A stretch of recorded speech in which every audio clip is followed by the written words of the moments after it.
begin to feel overload, we'll begin to feel what we are saying. If you begin to feel overload, consider your Earth. What do you feel?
windows I've yet to look through. Going forward may not be the answer. Maybe I should go back.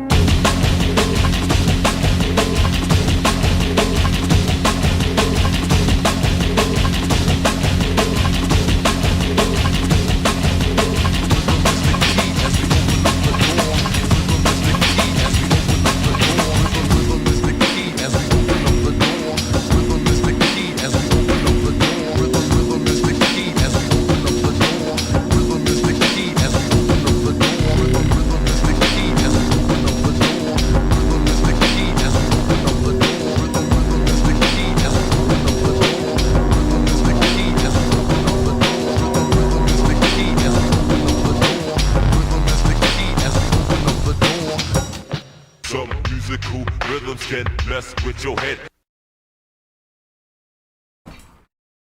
That's Ultrasonic Sound by Hive.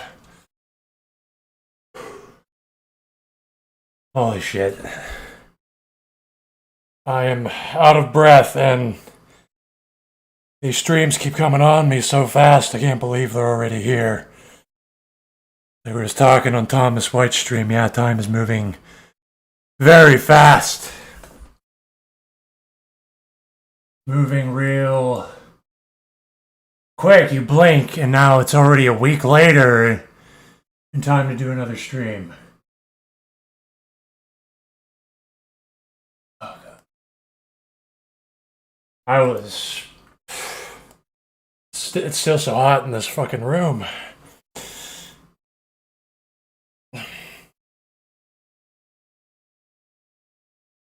I was straight up losing internet last night. My internet was actually going full off, so there's that to look forward to. Now, Hive is great. I played another Hive track. You should, on my, I think 2 or 3 streams ago, you should listen to Hip Hop 2023 by Hive. That's one of the best drum and bass works made, period.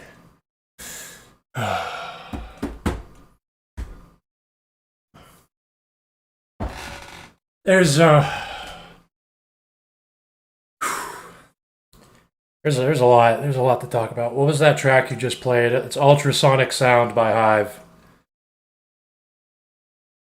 Hive is a really good drum and bass artist from the 2000s.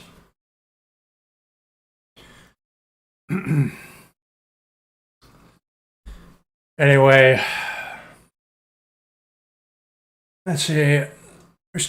I only got 2 things to talk about off the top of my head. It's Twitter is pretty much unusable because they are shilling in overdrive. Elon Musk is shilling data centers, burying everybody, and since people are consensus slaves that don't think for themselves, they will believe it. That will just turn around and make 40% more people listen and believe that data centers are good, they cure cancer, and they will make your taxes go away. That's literally what they're saying. Bunch of fucking idiots. Twitter, I mainly use Twitter as like a journal and to archive stuff, images, to prove that I made an image. Like I usually make comics and stuff. I haven't re-uploaded everything. But, it's not a very good archive because Elon Musk will ban you if you talk back against Jews that brag about killing and robbing Goyim, so.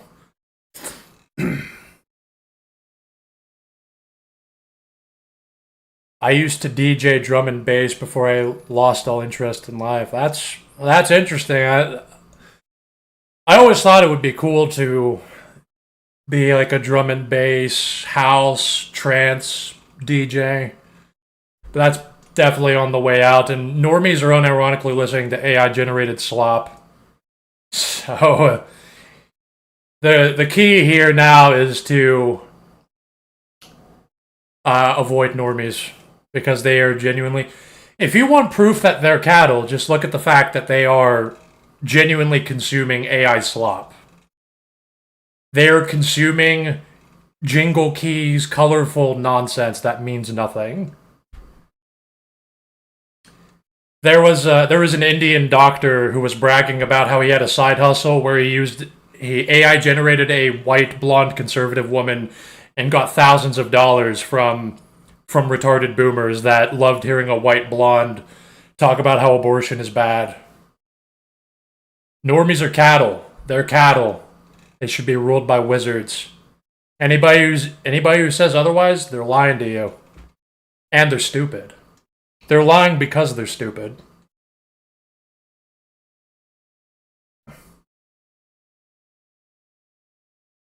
And I don't even like new drum and bass and trance and stuff anyway. I exclusively listen to stuff from the 90s or the early 2000s.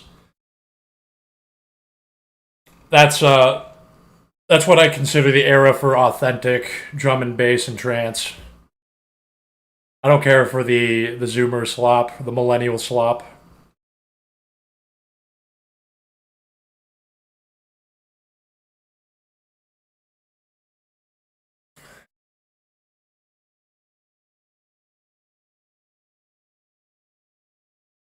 Yeah, normies are genuinely stupid. Like this is a point of maturity. I know that on the internet everybody trolls each other and a lot of people are insecure and they want to pretend to be normal by invoking the deity of normalcy that they have no comprehension of and talk about you're just a loser, you're stupid. But then they worship rich pedophiles that rob them. That's who we should be ruled by. We should be ruled by a bunch of sectioned off, conflicting forces of self-interest that have a vested interest in deflecting all accountability and robbing you over and over. Because of the money printing machine, they can just keep robbing you and rug pulling you over and over. And luckily, normies are retarded. The only hope for a normie is to be useful with a technical skill, and even then, if somebody becomes a doctor or a plumber or something, they just become fixated on using that to destroy all opposition and not have to expand their horizons, and they want to use it to plunder. The doctor will constantly be lobbying with the government or voting to maintain a oligopoly for himself, to constantly exploit you so he can have a bigger house and another yacht. That's what plumbers do too. They lobby with the local government. That's what tow truck drivers do. They lobby with the local government. Tow truck drivers will lobby with the local government to uphold the insane exploitive fees that they charge people they tow. So they can just make up a bunch of charges like, I'm going to charge you $5,000 to tow your car. And then you're going to be like, that's bullshit. And then you go to the law enforcement, guess what? They're working with the tow truck company.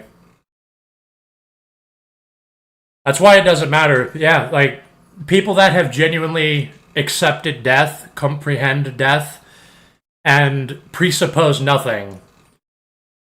You have to presuppose nothing, like a Buddhist, like a Hegelian. You have to start from nothing and work your way out from there.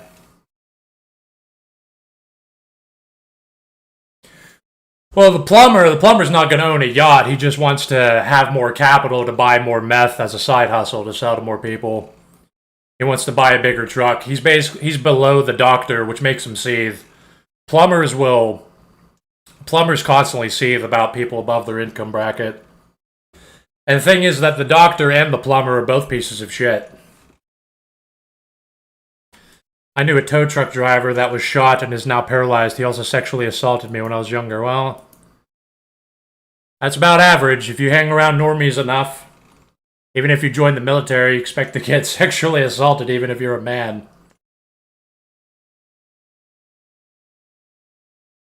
Normies are fucking lunatics. Maturity is overcoming the self-doubt and realizing, wow, these people are cattle. It doesn't matter if they have technical skills. They are cattle. They might be useful with these skills, but they should not decide what is right and wrong, because they have no notions of morality.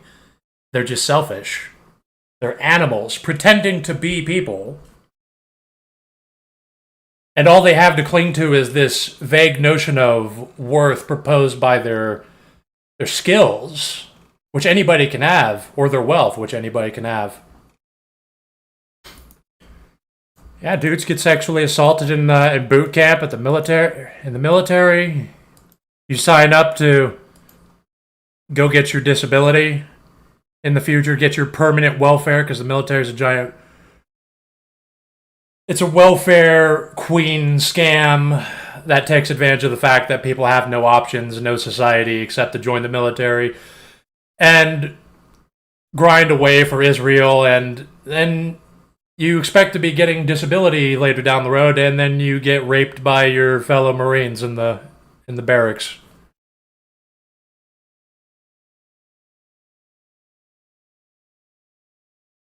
Any recaps about the stream with Thomas White last night?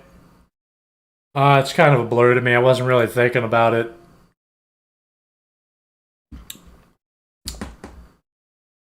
I was just explaining my situation, which I've done on the stream.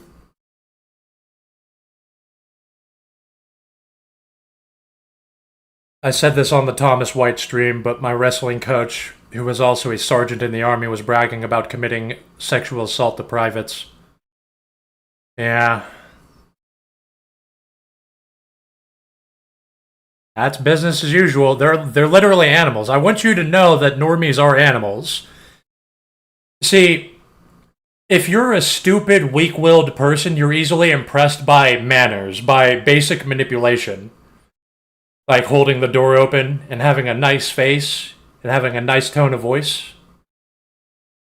And just being nice. And that tricks idiots. And you know what happens a lot in these spaces? A lot of people are emotionally stunted, arrested development idiots that are inexperienced with socialization, but then they'll pretend that they are normal, that they do have a social life when they don't. They overcompensate. They're like, when they say, I go outside, they meant they went and wage-cocked, if they're not a NEET, which a lot of them are, even though they lie about working too. Or when they say, I meet people and I'm around people and everybody's nice, they meant they went to Walmart. And they don't actually build connections with people. Like, over and over. I'm an elder, so I know all of these things. I've been through all of this. Over and over again.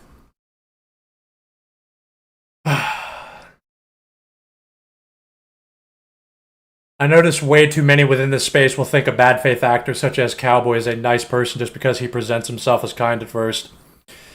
Oh, the guy that repeatedly keeps saying that whites need to be replaced by Indians, and then he turns around and says that leftists are the ones that want mass immigration, and then the next day he says that whites need to be replaced by Indians, and then he says leftists are the ones that want mass immigration, and then he says white people need to be replaced by Indians, and then he says leftists are responsible for mass immigration. He's just a retard. When somebody barely exists, this is why you shouldn't trust them, because they don't have actual morality. They're more concerned with establishing a rudimentary personality. They cling to very basic things that define them. This includes sexual degeneracy. So let's take, for example, this group of people that follow us around and negate everything we do. Like these gay furries, these trans, these furries, these closet gays. So they'll say... So basically, they'll be testing the waters. They come into our communities, and they'll start asking around. They'll talk about their own gay experiences or incestuous experiences. They'll say, does anybody else have, like, gay thoughts? Or does anybody else think, like, their sister is kind of hot? And when we tell them, no, that's it. Like, they feel threatened by you. That's all they have, that experience. That's all they can form as a personality. And they can't exist around you. You not being a degenerate, that cannot be allowed. They cannot tolerate you. They are intolerant of the fact that you demand etiquette and a respect for boundaries. So they feel like you're judging them. And that's what these people literally are. They have formed a little clique of gays, pedophiles, incestuous furries, that, because they can't exist around us, they are not enough of people. They don't exist enough to, like, rely on something like hobbies, to genuinely enjoy hobbies. They don't go outside and enjoy it. They don't watch things and enjoy it. They think about how they're going to frame it to people so that they can prove that they're real people. They don't actually enjoy things. It is all contingent on our opinion of them. And they can't exist around us because they feel like we're judging them. And you know what? We are. Because we see what you are. And you should run away. And I wish you luck in trying to learn how to be normal, how to pretend to be a person. Because I believe that you deserve your suffering. You exist to torture and be tortured. I hope that you can trick normal people into letting you into their circles so that you can make your move and abuse somebody. so that you can groom their kids, so that you'll be left alone with their kids so you can show them the My Little Pony porn you have on your phone, so you can start talking to them about being gender fluid. I wish you luck. I hope you do that. I believe that society needs to be punished, and you're a symptom of the decline. It's just that I have no obligation for you to be around me. I have more interesting things to do. My day is so full of things that I can't do everything day to day. Why the fuck would I want to talk to a barely existing degenerate than somebody with actually interesting things to say or an actually interesting piece of work? I would rather watch an episode of Freakazoid, or I was kind of going down the rabbit hole. I watched the original 1931 Frankenstein, and then I watched The Bride of Frankenstein and hated it, and then I started thinking about how there was decades of just Franken slop being produced. It's like the equivalent of the Avengers. It's genuinely bad. I'm more interested in that than listening to a barely existing degenerate freak who is bitter against other outcasts and trying to prove that he's a normie so that he can get back into normie society, which never happens. I don't care about this little shtick where you're trying to prove to me that you're a person. You're not. You don't exist. You just have a few rotes. Your rotes are being gay, being a degenerate, talking about the porn you masturbate to, your degenerate fantasies about family members. This is why, because it's not even about having these preferences at all. Because you can be gay, you can be theoretically trans, you can like weird porn and stuff. But you see, very few people are able to objectify and control that they can exist as a person. You have to become a fully functioning person. You have to actually exist.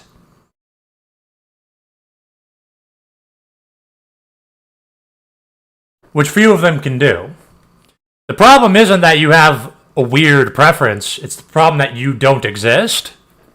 Or you barely exist. You rely on rotes and basic patterns. One thing follows the other, therefore you exist. A to B to C, therefore I exist. Okay, what about D or F? A to B to C, I exist. Why is it? What about D or F? Well, A to B to C, I exist. And that's the equivalent of these degenerates. And that's why they should be ostracized. Leave them alone with each other. Let them get offended by people not accepting their degeneracy. It's like with trans people. It's like, in theory, I don't innately have a problem with that. It's the problem that you don't tolerate other people's preferences at all. It's like Poppins' The Paradox of Tolerancy. It's like you can't tolerate the intolerant. Well, you're not even tolerant. They're just not even tolerant. I am a tolerant person.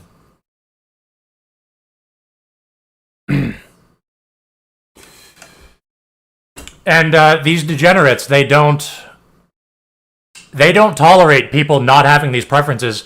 It's like, oh, so you're gay, and for some reason I have to also be gay.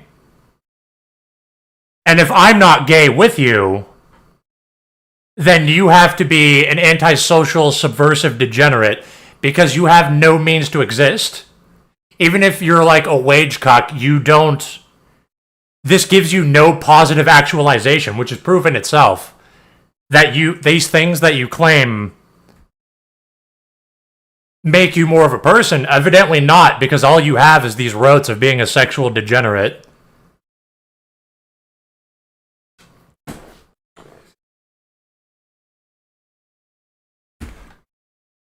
You just got nothing. You just got rotes. You barely exist.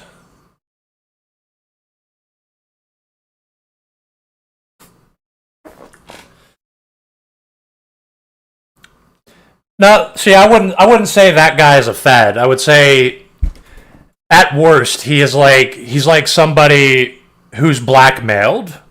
Like he already tried to meet up with a child, and now they're just like letting him loose to follow people. Hello, Aliana from Kick, which I'm also streaming to in addition to YouTube. I'm streaming on Kick in anticipation of getting banned off YouTube at some point.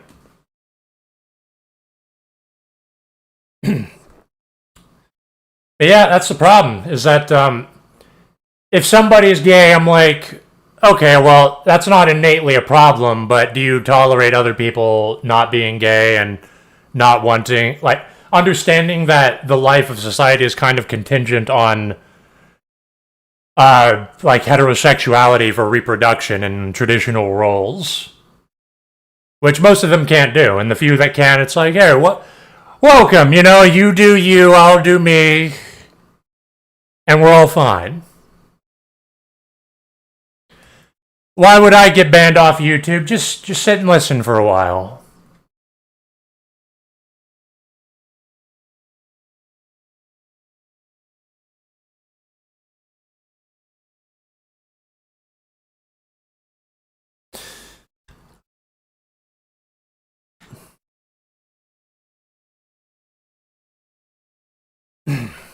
They say they're happy to just negate anything about what you're saying.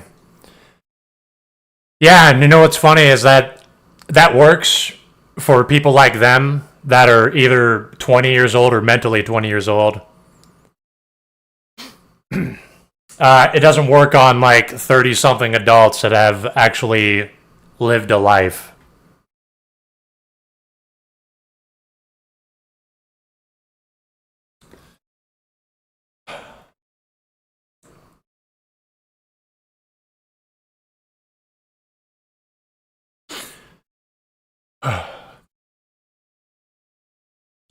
But yeah, I mean, if you want to be a sexual degenerate, you're the punishment society deserves for yourself and others. Feel free to go do that. Whatever you do to other people and their children, that has nothing to do with me. Personally, you wouldn't exist in an ideal society, one way or another. But hey, we live in the decline. We live in a dystopia, so what am I? Why should I work for free to help? Like everybody's got the cancer cells. Where do I even start making the incision at this point? And what good's it gonna do? America is the Narakas. It's the thousand hells.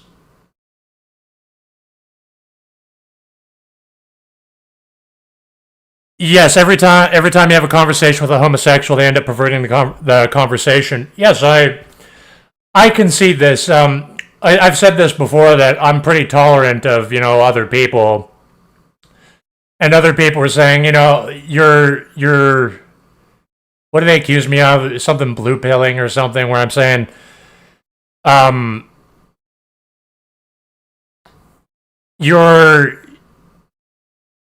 you're being disingenuous or something, painting like gays and trans as good, or saying it's not all gays. Well, it's not all gays. It's not. It's not all degenerates. What you have to do with these degenerates that aggressively want to follow us around and justify their own degeneracy and self-destruction, their own predatory behavior, you have to realize that their degeneracy, their preferences aren't an excuse. Any history they have is not an excuse. Being gay, being trans, being a furry is not an excuse. You don't even have that as an excuse. Because when you take that excuse away from them, that makes them more of nothing. Because they don't know how else to exist. How else to exist except these repeating rotes and patterns and excusing their own actions to allow any degeneracy they want? They become nothing. It's like you're killing them. And that's why I do it. That's why I'm tolerant of people. Because philosophically, like, existence and the logic doesn't revolve around any real physicality. It revolves around nothing. You have to presuppose nothing. And if they're not a degenerate, the problem isn't that they're of their preferences. The problem is that they are retarded. They barely exist. People are degenerates because they barely exist. Now, the problem is, it's like someone tells me, hey, I like Avengers movies. I'm like, well, I hate Avengers movies, but you go watch them over there. But no, that's not good enough. They say, you have to like Avengers movies. You have to like what I like. Because they're the spurgs. They're the idiots. They're the degenerates. They're the antisocials.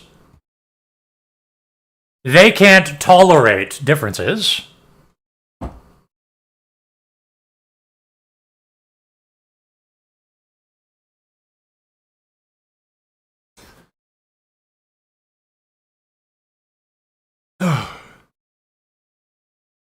So that's what I'm about. That's what the problem is with degenerates. They barely exist.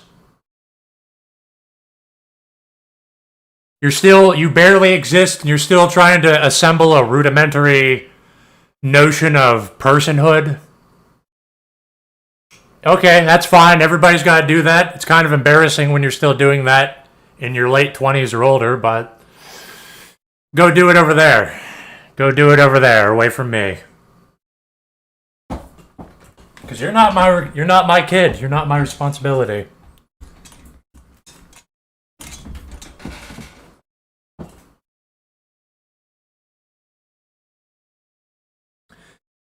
No, Avengers movies. I gave Avengers movies a genuine try.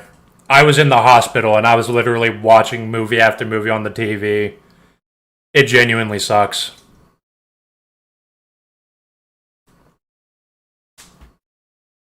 It doesn't get better. It's like noise.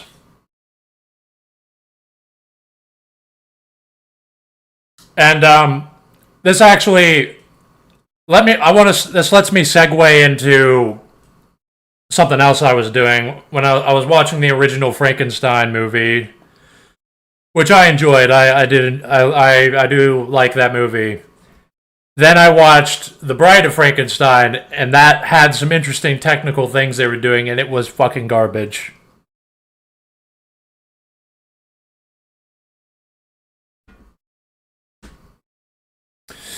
And then I was looking over all the Frankenstein movies that were made between the 30s and the 70s. And this was literally the slop of that time period. It's literally Frankenslop. Like you're an average Joe in the late 40s and you're getting excited about Frankenslop 7 coming out. There's Frankenstein, there's Bride of Frankenstein, and then a bunch of other dumb shit like there's The Son of Frankenstein, The Curse of Frankenstein, all of this shit. It's all like fan fiction. It has nothing to do with the book. What I hated about The Bride of Frankenstein the most was that Frankenstein is bullshit science, obviously, but it was really grounded. Oh, like the gay furry pedophiles are talking about diapers again. They're trying to test the waters. They want to wear diapers around your kids because they don't have another way to exist. That's what I'm talking about. Fucking degenerates.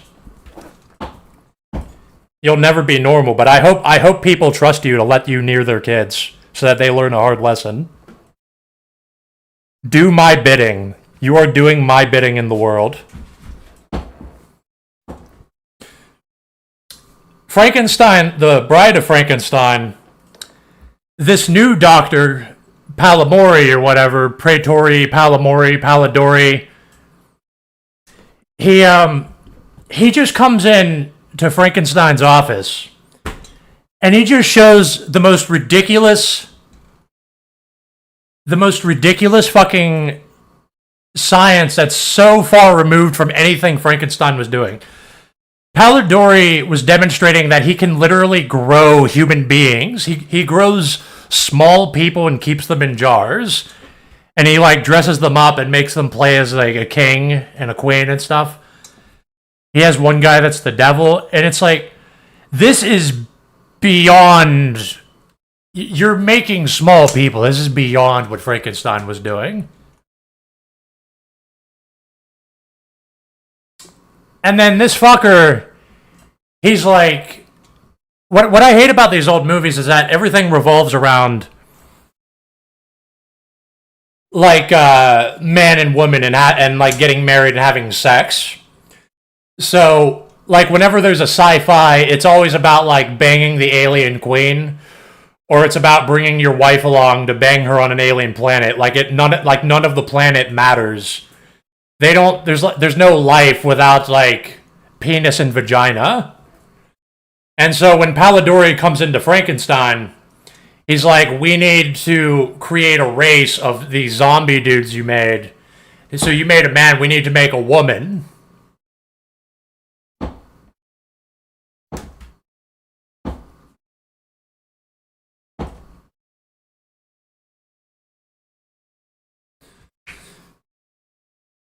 And the acting was also pretty terrible. It was like watching that right after watching Frankenstein. It was like, this shit's all over the first movie, just in tone.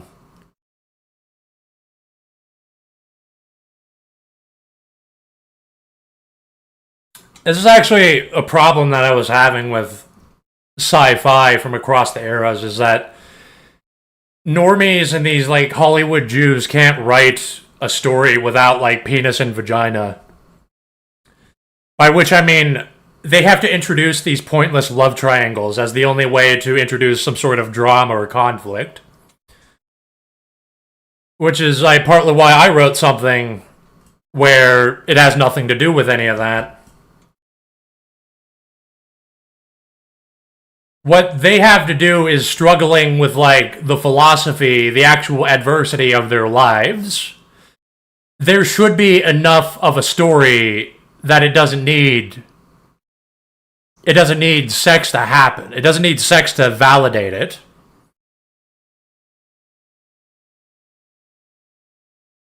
And yeah, apparently it is possible to do it. Because in reality, with accomplished people, honestly, like banging people should be kind of a footnote. Because I was writing about space pirates that have access to virtual reality where they just bang whatever fetishes they want is real. And then so it's like, it's nothing. They already have these needs met. That's completely blown away. So all they have left is to like ponder on existence and to struggle, to wonder like, why should we even bother trying to survive anymore? And then Death Knight is about magical retards as the world spirals into madness and destruction. So then that's plenty of things to talk about. And then I'm writing about a mad scientist, and he bangs women, but he doesn't care. It's like it's just something you do when you're bored. You just do it once in a while.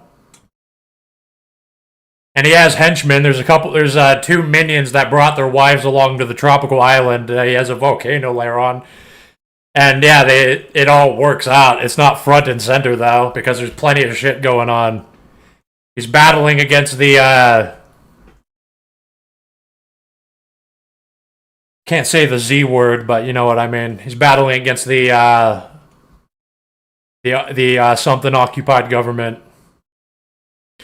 Andromeda Strain is very good. That is a sci-fi that doesn't debase itself with lower animalistic happenings. That is like the actual phenomenon the book is about is front and center. There is no love triangle. There's even a woman scientist involved, and she's not even attractive. She's like a normal, pudgy, middle-aged scientist woman. She looks like She looks like what a woman scientist would look like in that time period, especially. That movies casting mediocre women is interesting because they're usually not going to be a sex object if it's good. The book, The Andromeda Strain, but also the movie, the woman they casted for the female scientist, she was good. She looked good for the part.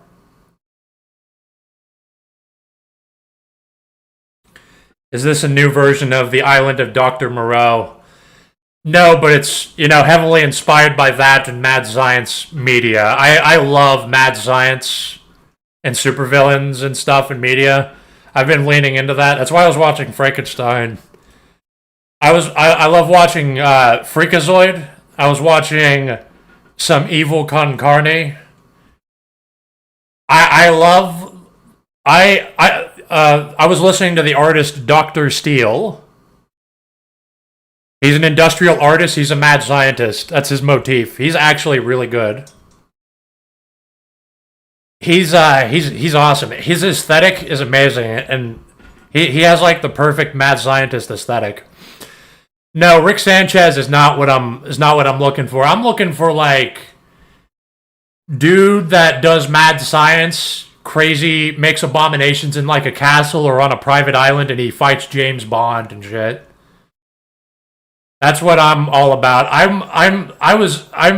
randomly got fixated on writing the actual realistic logistics of if one of these like supervillain mad scientists was trying to exist in our world.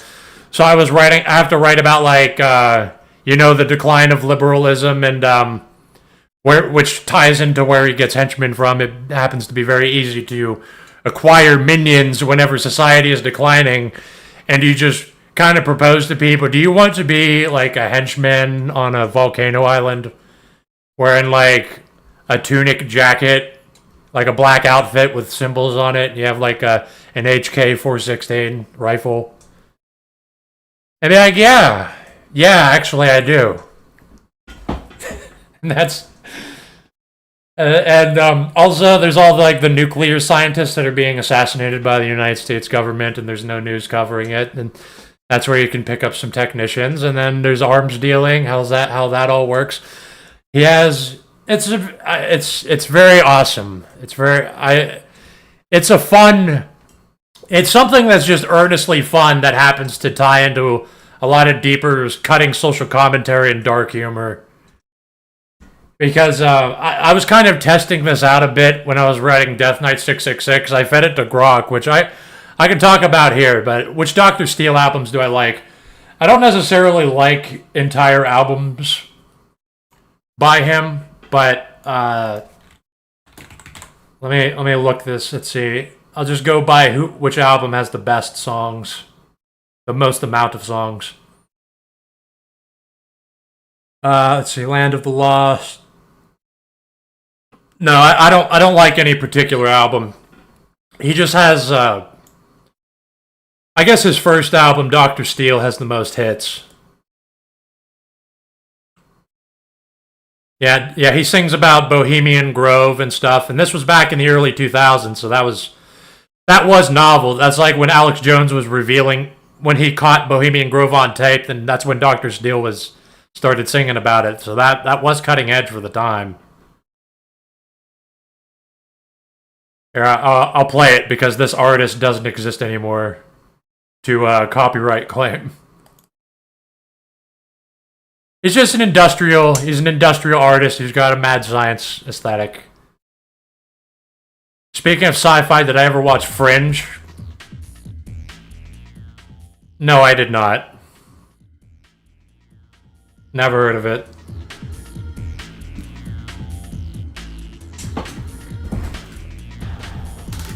I think it's just loud enough. I don't know if too loud. It's hard to tell.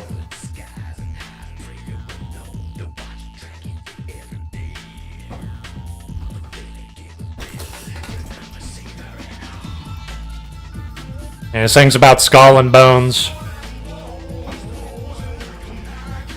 No, you gotta love the aesthetic, man. I like watching stuff like Venture Brothers. Venture Brothers gets too self-aware and smug for its own good sometimes.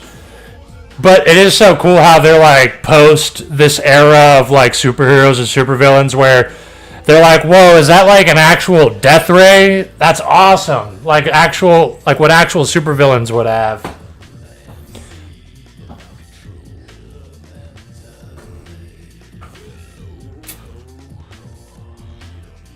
I do love fiction. I love all the forms of fiction. It's so good. It manifests in like the books I'm writing, where it kind of leans into like there's like wizards and space pirates and mad scientists and supervillains and shit. I just genuinely enjoy these spheres of fiction. It's a lot of fun.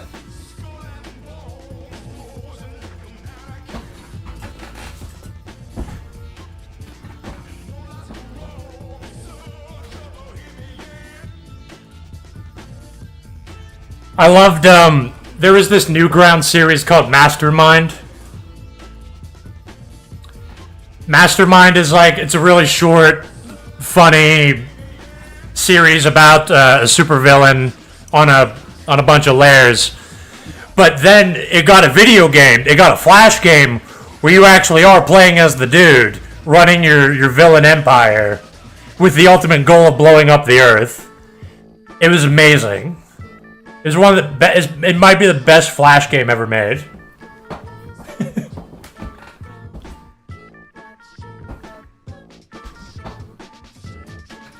All forms of fiction, even classical romance.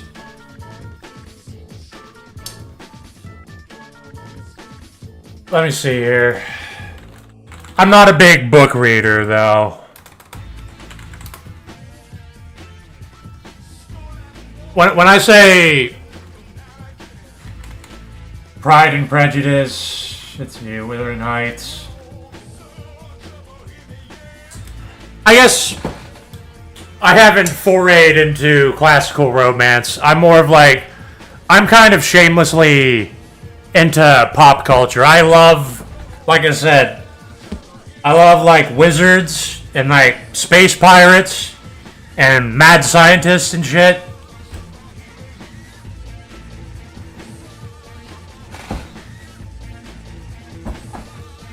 Yes, I did stream some of Mastermind World Conquer on the gaming channel.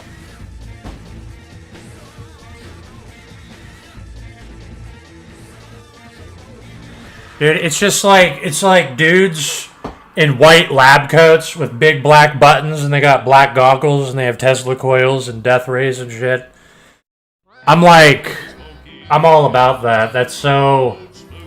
The interesting narrative that I'm positing from this is not just, it's just so funny writing about supervillains and stuff. No, it's like... It's about how would this actually work in contrast to real things happening in the real world. There's actually a lot to say. Like the dude with the volcano layer and the death ray looks way better than the liberal world order that is now predicated on wealth redistribution from the bottom to the top. You would literally want the dude with the death ray to like point it at New York City or something, be like, give me $1 trillion, and then they'll just print it. They'll just make the wage cocks work it off.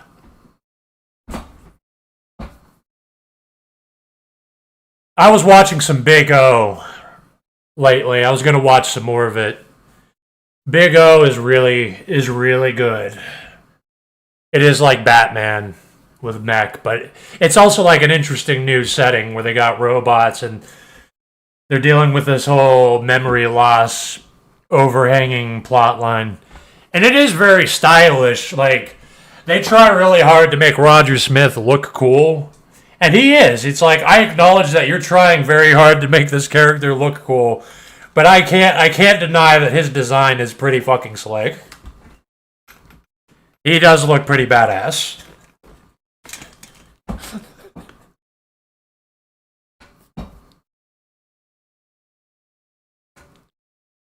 I'm just not entirely sure how a negotiator has a penthouse like that. I'm sure whoever... I'm not even sure if the plot gets resolved. Like, why did everybody lose their memories and what was the catastrophe? I think it was the Megaduces that just stampeded the entire planet, and then the remnants of humanity set up these domes. Yeah, like they don't have sunlight in most of the planet, so they have to create these domes that produce artificial sunlight. Yeah, that's very interesting. They really thought hard. They tried some fantastical stuff about that. The Constantine film adaptation, is that about the Emperor Constantine? Oh, you mean the Keanu Reeves guy? The Marvel, the DC comic character. Yeah.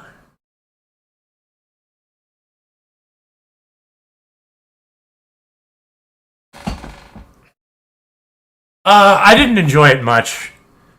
I've got to be honest. DC Comics is not good at live action compared to animated movies. I much more enjoyed the animated Constantine movies, like Constantine and the City of Demons was, I think, significantly better than the live action. I wasn't too impressed by the live action. Same with Suicide Squad. The animated Suicide Squad movies are kind of shitty, but they are pretty fun. They're a lot better than the live action, which isn't even worth watching. The animated movies has some cool stuff that I actually brought into our tabletop games we were running at the time, which I actually adapted into a book. Because I was inspired by this one scene from one of the Suicide Squad movies where they had they're all supervillains and they have this big fight at a desert truck stop. And so I arranged for that to happen in a tabletop game. And that happens in Death Knight 666. I adapted that. I wrote exactly what happened in the book. And speaking of that, not to jack myself off, not to fillet myself talking about it. I did sink a lot of times, so unfortunately it's a part of my life, so I am going to talk about it. But I've been feeding Grok my books, and I've just been so entertained by what it had to say about them. Because it actually does pretty accurately read the books and guess my intentions behind it. And I was posting in my Discord and on my Twitter some of the shit that I was pulling out of it. Like, I just posted President Zigzag, this guy that thinks he's the United States president, and he has if he just tells you that he is, then you believe him and you do anything he says. Schwartzwald, the dude that has the bandages around his head, yeah, he's carried hard by his design. Batman Begins, I haven't seen that in a while. I don't really recall it, but I thought the Christopher Nolan movies were kind of dog shit. But Batman, the animated series, everyone obviously knows is amazing.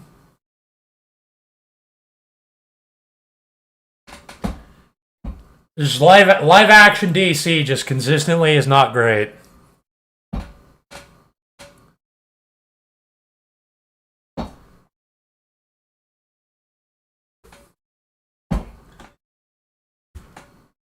In my opinion, Man of Steel,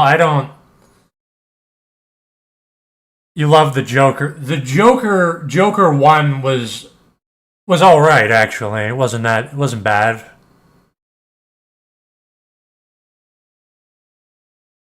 That was like, they were kind of approaching Batman almost from the way that, when they were revamping Batman in the 80s and the early 90s, when they were making it more dark and realistic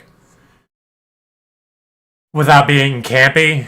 Like, they're genuinely trying to make it realistic, whereas I guess they were trying to do that in the Christopher Nolan movies, but it wasn't. It's something I can't exactly recall off the top of my head what was wrong with it. I guess it's like the acting, the writing. The Christopher Nolan's just really pretentious with how he writes. I'm not going to be able to really narrow it down on the spot. It just feels very pretentious. Like Peter Griffin says, it insists upon itself. Look how important it is. Look how good my filmmaking is. Do you see how good it is?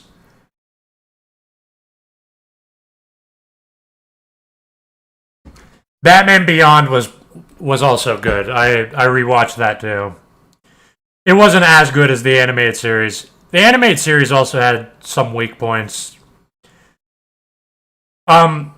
The further back in culture you go, like if you try to watch the original Star Trek and you watch a lot of these cartoons, they run into a lot of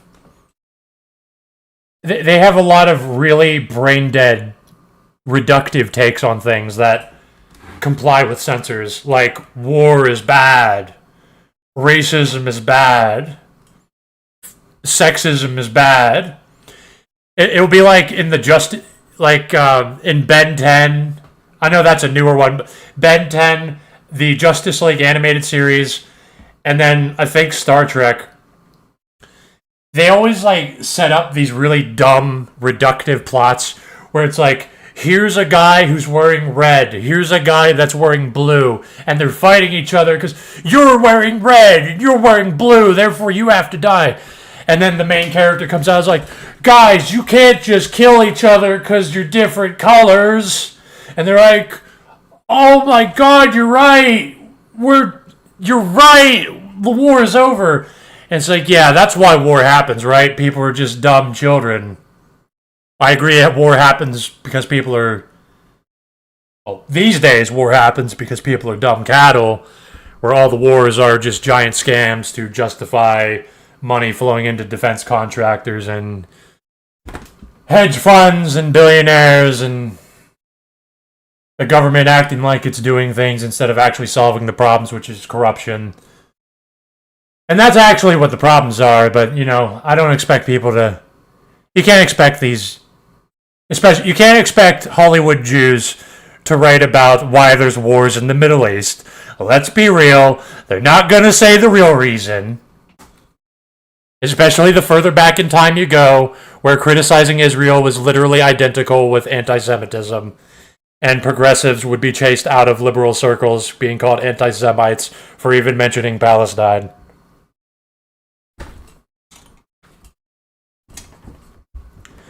Thankfully, white supremacists came to the rescue and helped point out all the things Israel was doing that Hollywood was never going to tell you about.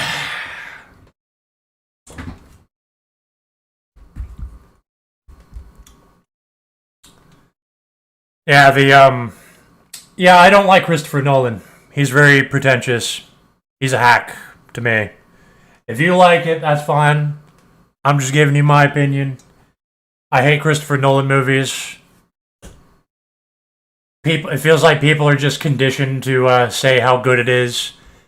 It's like, look how high his budget is. He has such a high budget to do stuff. Therefore, a good movie with amazing plot, and you're just a contrarian if you don't like it. It's like, no, Nolan is a hack.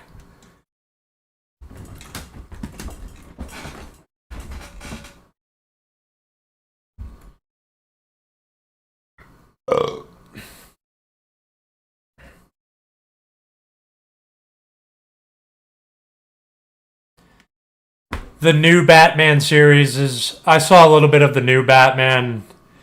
It has some cool, interesting stuff. I was morbidly fascinated by Batman vs. Dracula, which was a movie made for the new Batman series. That was interesting. That was out in like 2005 or something, so I was pretty young at the time. I was like 12 or something. I was like, wow, Batman versus Dracula? What the fuck? I'm sitting down and watching this shit. Yeah, it was pretty good, actually. It's not very deep. It's just... It just kind of explores the scenario. What if Dracula fought Batman?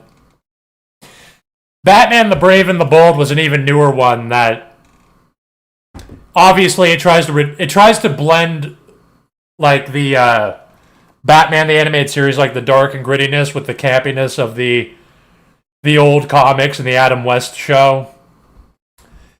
And that actually, yeah, if you're not expecting Batman the animated series, it's not dark or anything, but it's kind of it's better for, I guess it's better for young kids, and it's also good if you know comic trivia. Because it references a lot of obscure stuff, it brings out a lot of obscure villains. It literally explores obscure, that otherwise unadapted plots, like Emperor Joker, when the Joker tricks Mr. Bitch, whatever his name is, Mr. Mixelpiddle. I think it's Mixelpiddle, actually. That's probably actually how you pronounce it, but the Joker tricks Mr. Mixelpiddle into giving him godlike powers. And then he just tortures Batman infinitely, and he eats the entire population of China. And the Batman, the Brave, and the Bold, they actually adapted that. Some of it. They literally kill Batman repeatedly, over and over. And I believe they don't adapt the part where Batman is literally insane and broken, as he would be realistically. So they literally have to wipe his memory at the end of it. Yeah, they didn't put that in the show.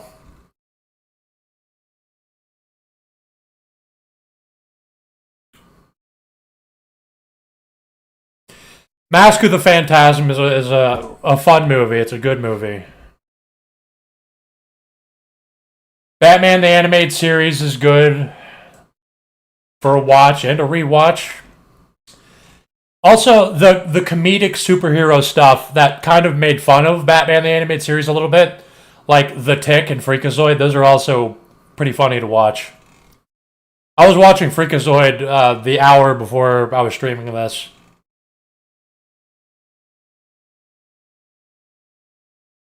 I was also watching Frankenhole that was on Adult Swim.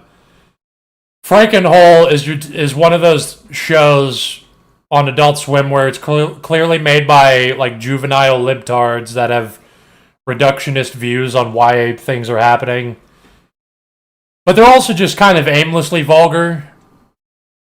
They do all the basic stuff, like they make the jokes like black men have bigger penises, that's why white men are jealous of them.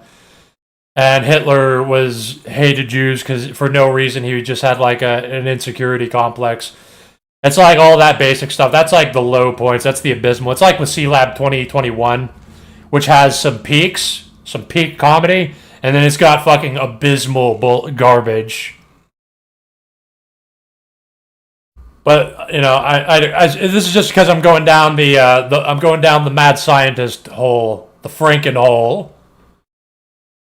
The show Frankenhole is a lot better whenever they just kind of focus on the characters than the celebrities. They focus on like Frankenstein and Frankenstein's monster and Polidori and like Dracula and stuff, like fictional characters. Justice League was decent. Justice League is pretty good. Like I said, it's got some low points. It's got some really bland mid points. It's generally a good watch. The peak, the epitome of Justice League is Justice League Unlimited, when it starts following Lex Luthor as he tries to move up in the Legion of Doom. Lex Luthor gets arrested, and so Gorilla Grodd starts or resurrects. I don't know if he starts it or he revives it, but he starts the Legion of Doom, like from the Justice Friends, where they have like the giant Darth Vader helmet, and there's like Cheetara and the Riddler and shit. And that is peak. That is like peak DC animated when it's all about the villains. It's following Lex Luthor as he tries to fit into the Legion of Doom and try to take over. Peak. That peak fucking DC right there. That is what I'm fucking talking about.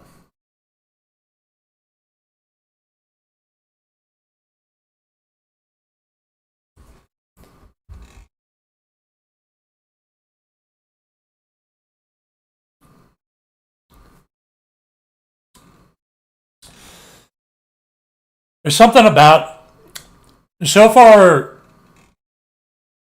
all the stories I've been writing are about like anti-heroes or straight up villainous characters where the like Space Pirates is about literally criminals, like realistic criminals in a declining liberal like space faring civilization where there's like inflation, corruption, and human life doesn't matter. The employers have overwhelming leverage, so they have to kill people to live.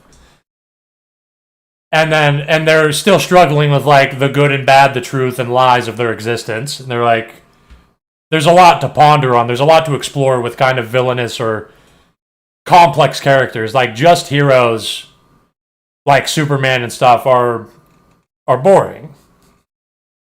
We need complex characters that have a lot of tactile interactivity with the world around them. Not just like because making them too powerful for one thing removes a lot of like interactions they could have.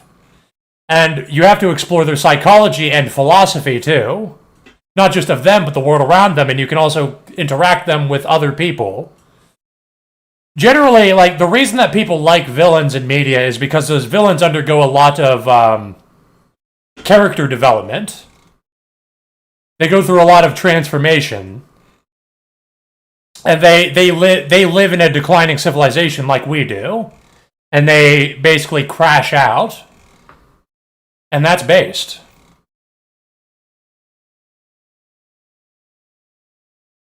I was again I was feeding here if I may jack myself off a little bit, let me read some of what Grok was saying about Death Knight 666, which is the dumbest story I'll ever write.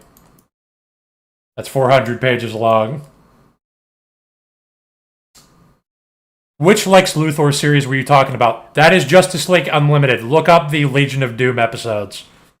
Peak fucking it's multiple episodes, by the way. It's not one and done. It's an overarching seasonal plot. It is literally it is good. It is so good.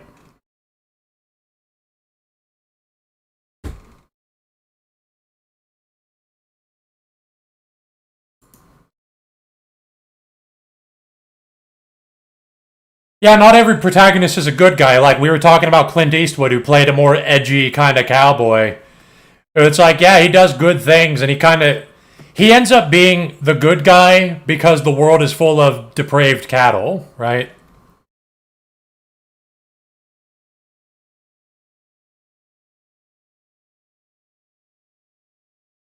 That's why his cowboy characters are generally better. That's why Blondie's better. That's why Josie Wales is better. That's why his character in High Plains Drifter was pretty cool. That's a bad take, way off the mark. What are you referring to? Excess male. Is that was that me or somebody else? All superhero movies are focusing to put guys back on sacrificing for society. I'm not a fan of the Dirty Harry series. I only like the Clint Eastwood movies where he's a cowboy. I don't care about the boomer power fantasies he made.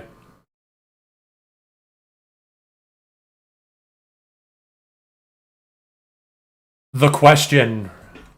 Yeah, the Question character from the Justice League Unlimited. Yeah, he was cool.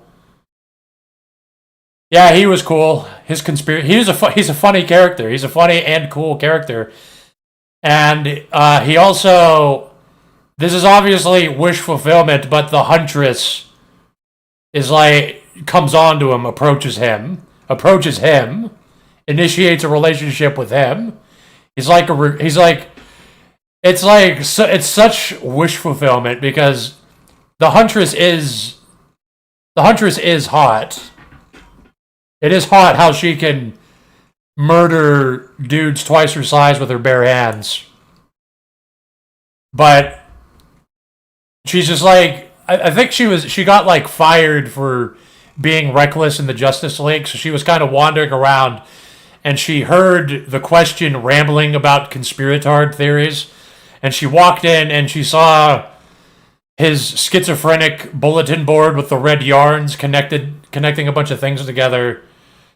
He was connecting the Girl Scouts to boy bands or something. There's that one clip that people always post where I need to know what that is exactly.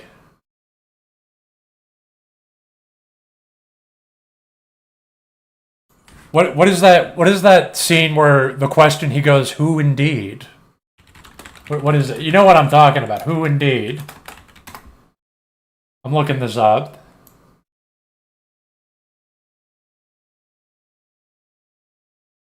Okay, yeah, okay, that's what happens, but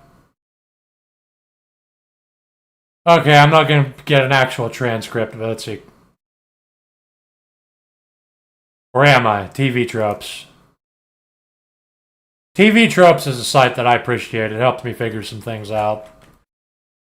It helps you expose recurring categories in fiction. Never mind, fuck it. It's just too much effort. Reaching back to ancient Egypt, a single cabal has directed human history. And then the Green Arrow asks him who would gain from all this, and then the Question goes, who indeed? And then, yeah, who does that sound like? Obviously, he's a funny character. That's a character that would be shat on by the Redditors that would be in charge of writing any new DC stuff, or even worse, by the swinging pendulum. Whenever Hollywood starts like leaning into being right-wing conspiratard, but like kosher racist and Elon Musk conspiratard, not like a true blue, I'm fighting the Jew world order kind of conspiratard.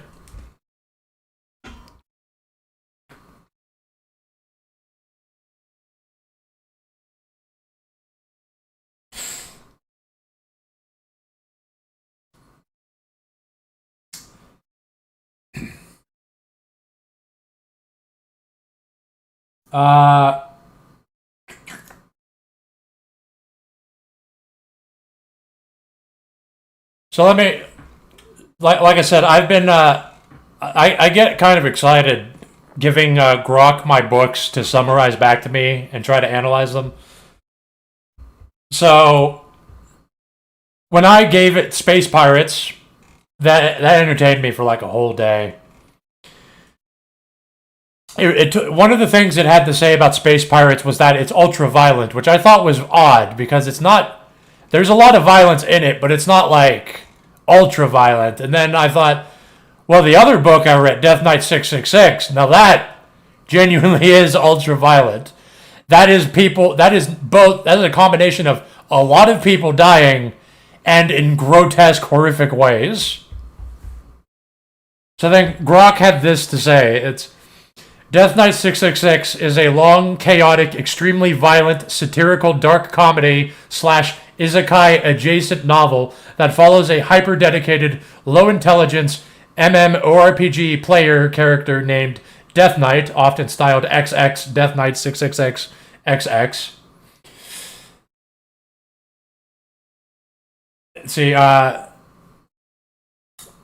setup. Death Knight is an overpowered adventurer in the infernal game world of Hellscape / Skargoth, a realm of pure evil, endless grinding, and cruelty. He is a master of combat, crafting, magic, and schemes, obsessed with exploiting the system for power and wealth. One day, while deep in a money-making grind, he is inexplicably dumped into the modern real world, or a hyper-realistic simulation of it, with all his gear gone and his stats reset to 1. He retains a video game interface, inventory, leveling messages, teleportation, etc., and treats everything as a game.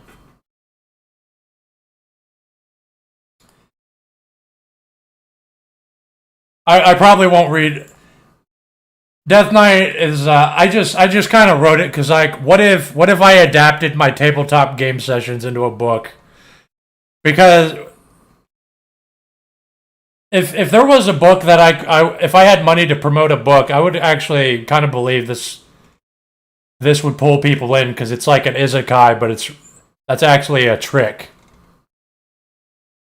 So let's see. Early Chaos, chapters 1 through 4.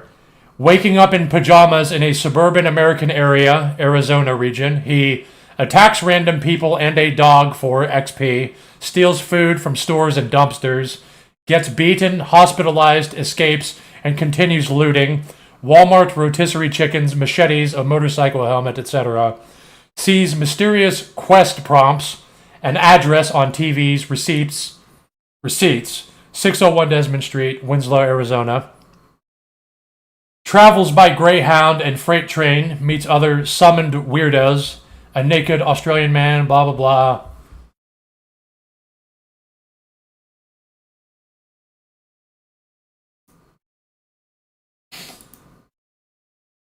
But it's like, it's blatantly a story about lunatics and evil main characters. And so he beat a small dog to death early on with a wooden board, then continuing to stomp it after it is already broken and whimpering purely for XP, because weaker creatures were harder to catch. So here's what I would say is, like, even if you don't read my books, you could also just you could feed it to Grok and have Grok summarize it and zero in on things about it. How's my audio? Oh, who's this? Oh. It's me, Oak. Oh, what's up? You Hey. never heard your voice before. No, I usually type. This is my first time in the Cyberstream. All the writing talk's getting me intrigued. Yeah, we can Personally. talk about that. So I know you write too.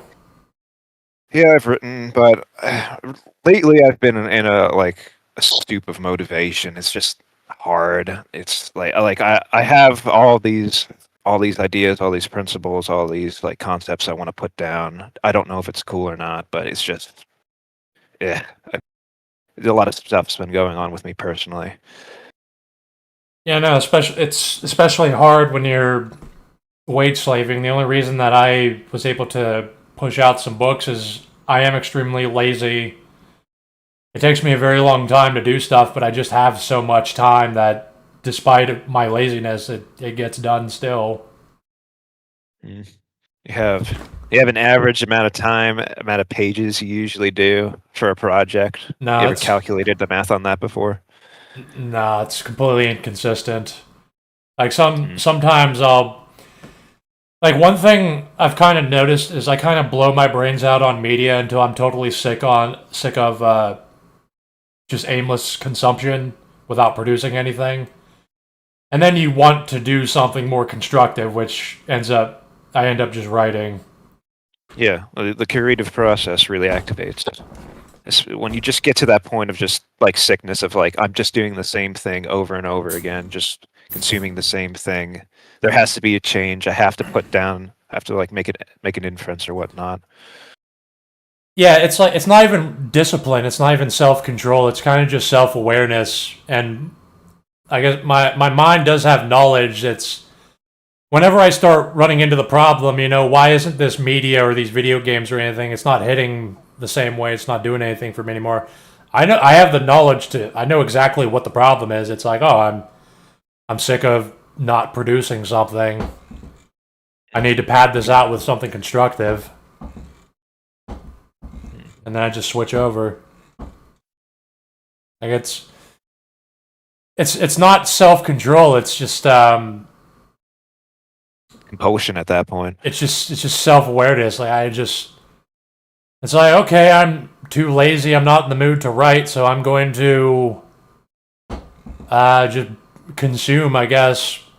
And I kind of have to be more efficient when I consume. I need to actually sit and focus on the things, not spread out, not doom scroll or play a game while watching something. You need to focus so you can get the most out of the consumption.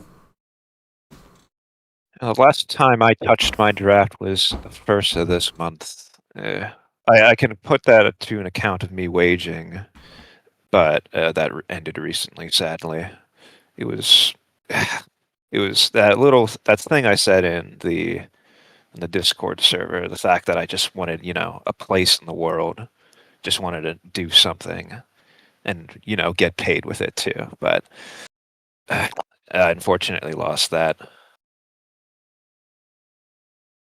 Yeah, I didn't know how to. I didn't know what to say to that because I'm not entirely sure what my place is beyond like just doing these streams for some people and writing in the vague hope of producing a video game or something. But Well, yeah, yeah, you've written before. You've at least made something. You've made some impact. You've put down your thoughts in here in the stream along with the novels and books themselves too. That is something. That is something. Even if it doesn't feel like it or seem like it, if you're not getting success from it or you're not really like achieving, it doesn't feel like you're achieving much. It's still there, and it might be better in the future, as you said, with your with some Chinese AI eventually putting in CCC and putting it into some database. yeah, I do feel like CCC will. I don't feel like people will read the entire thing, but they will feed it to an AI to summarize for them. And I mean, I'm fine with that. I'm fine with people just doing that with my books. So I just buy it and then give it to an AI. Yeah. With with my job that unfortunately lost, it was very odd. It was one occasion where I actually felt like I was like almost destined to become a baker, and I finally became the baker. But in more of less a rhetorical sense of, hey, I can do this job and write and live my life out the same way I could if I were unemployed or needing. It was odd. I've never had something like that happen to me. Where you felt. Are you saying you felt unfulfilled by the job, or you felt? No, I felt fulfilled by it. Oh, you. Yeah, even with the jobs I hate, there's like that faint voice in my head that's like, that was kind of my place in the world as much as I hated it.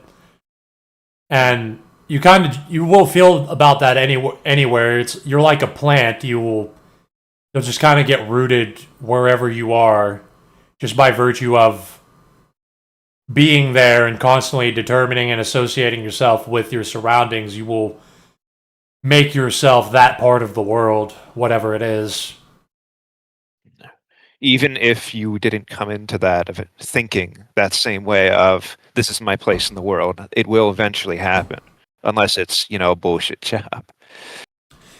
Yeah, you even feel that way about living in your hometown. For people that there's a meme image that says leave your hometown before you can't, and it's these people whose feet are becoming roots that they can't pull out of the ground anymore. Mm. Which is true. You do have to leave your hometown, or you will be stuck there. Yeah, I hope I don't get to that point because my hometown is, I'd say, border of the Rust Belt shithole as well. It is not good here. Like, I kind of wonder. There was this one gay kid in high school, like flamboyantly, outwardly, stereotypically gay, and he would just get shit on all the time. Obviously, he was allowed in with the preppy kids, but the moment high school ended, he immediately went to San Francisco. Like, he turned 18, went to San Francisco, and it's like, yeah, I mean, maybe we should all do something like that. I'm not gay and particularly want to go to San Francisco, but the general idea of leaving this shithole, because you Well, would just you would never belong here. You would just be miserable the whole time. not really fitting in.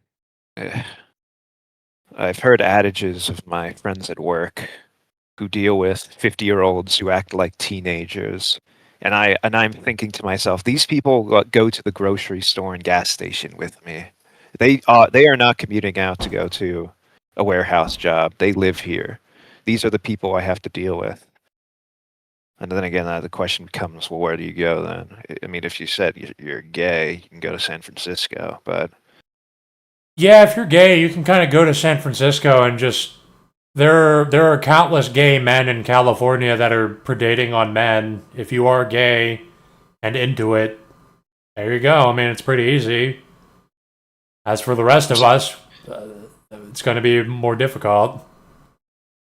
I wanted to move out to Europe at the start of this year, but I sort of got bogged down on the first step of even having the security to do that. Yeah, I've always just kind of been waiting for a place to run away to, but I never knew where to go. I was constantly talking to people in Los Angeles and around Philadelphia and Jersey. I'm like, is that a good place to go to? Like, no, it sucks here. I actually drove to New Jersey, and I told him like this place looks amazing compared to where I live.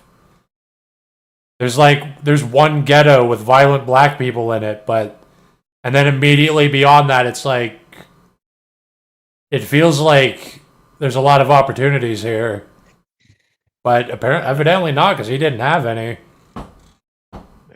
Sort of a grass is greener on the other side situation with some of these people and some of their testimonial of how these different places can be.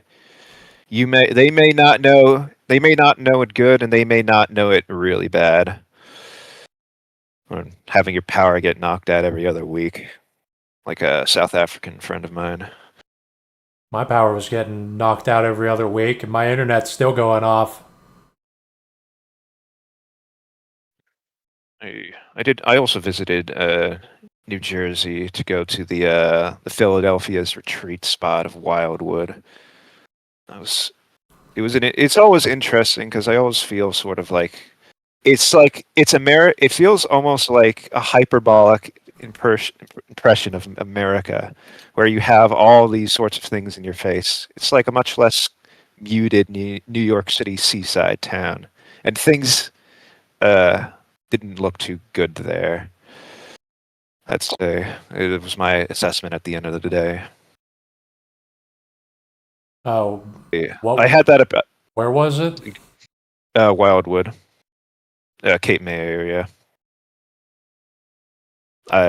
In the Discord, I made well, hold on, was it this Discord? I can't remember if it was here or Nate, but it was the street preacher analogy. Well, not analogy. It was the thing that happened to me, where the street preacher came down and outpreached my own father, who is also a preacher.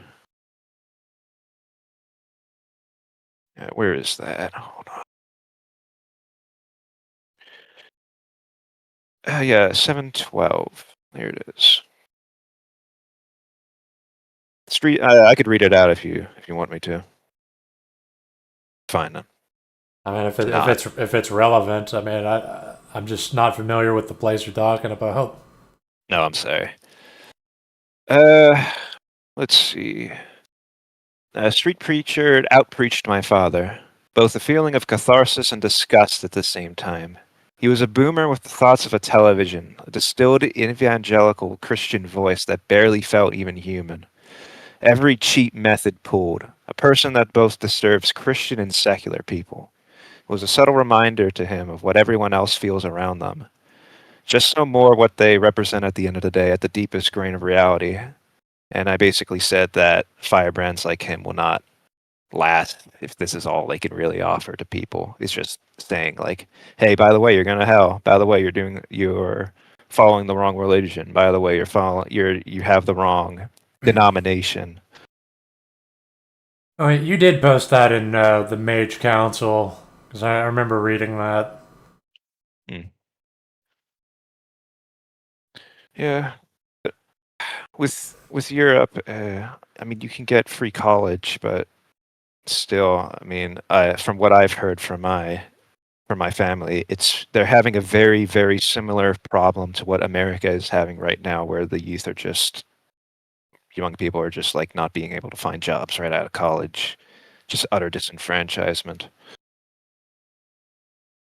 Yeah, I don't know. I don't know where to go.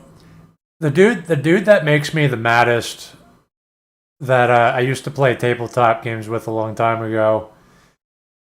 He literally he owned a house, or well, his parents did. He's going to inherit it in Los Angeles.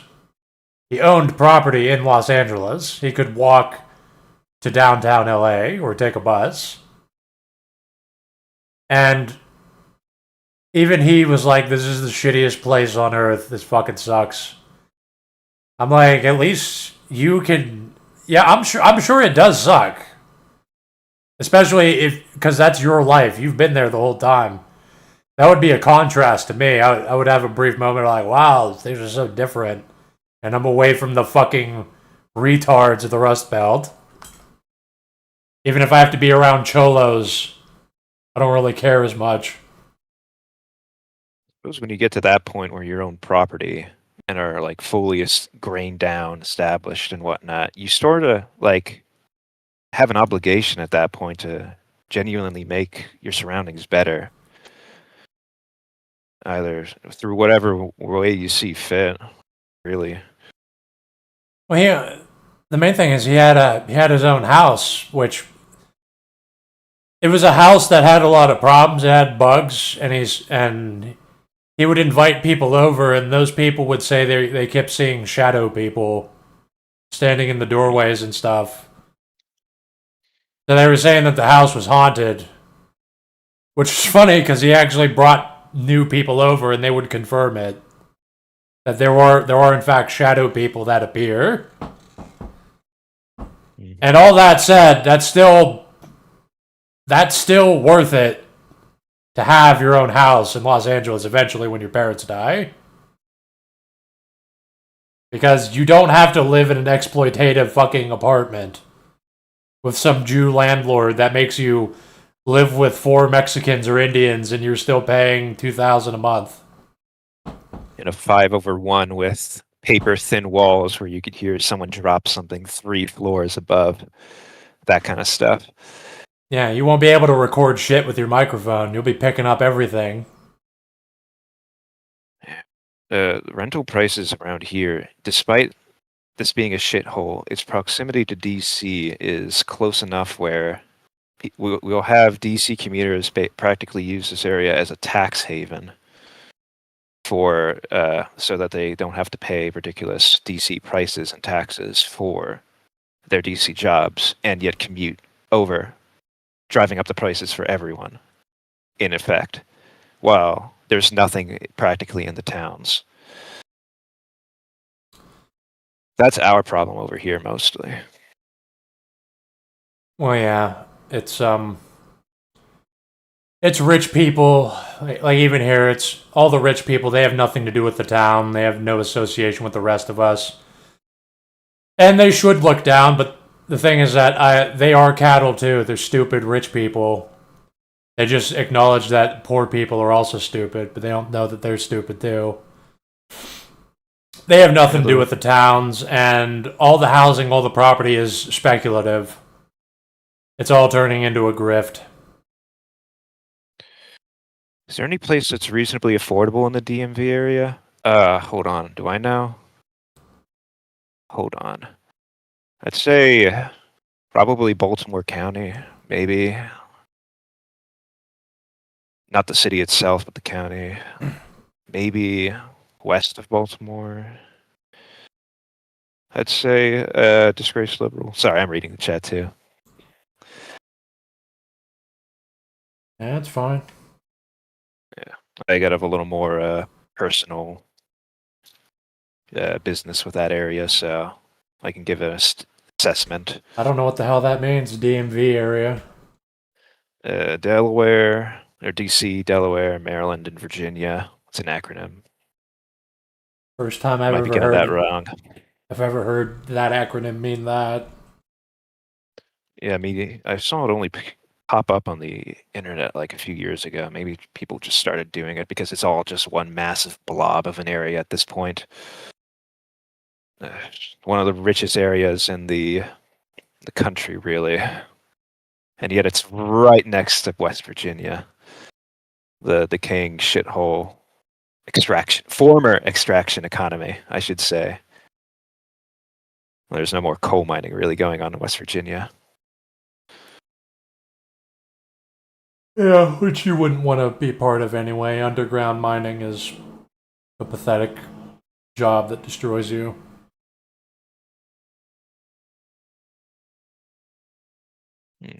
I joked with my old friend who was in the mining industry at one point of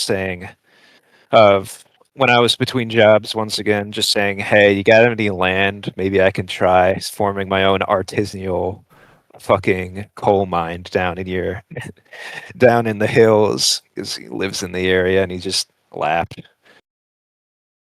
It was good fun, but what can you really do? Eventually, the stuff's gonna like catch up to the fake economy, or the economy that's beyond the normies, beyond us. It probably will burn a lot.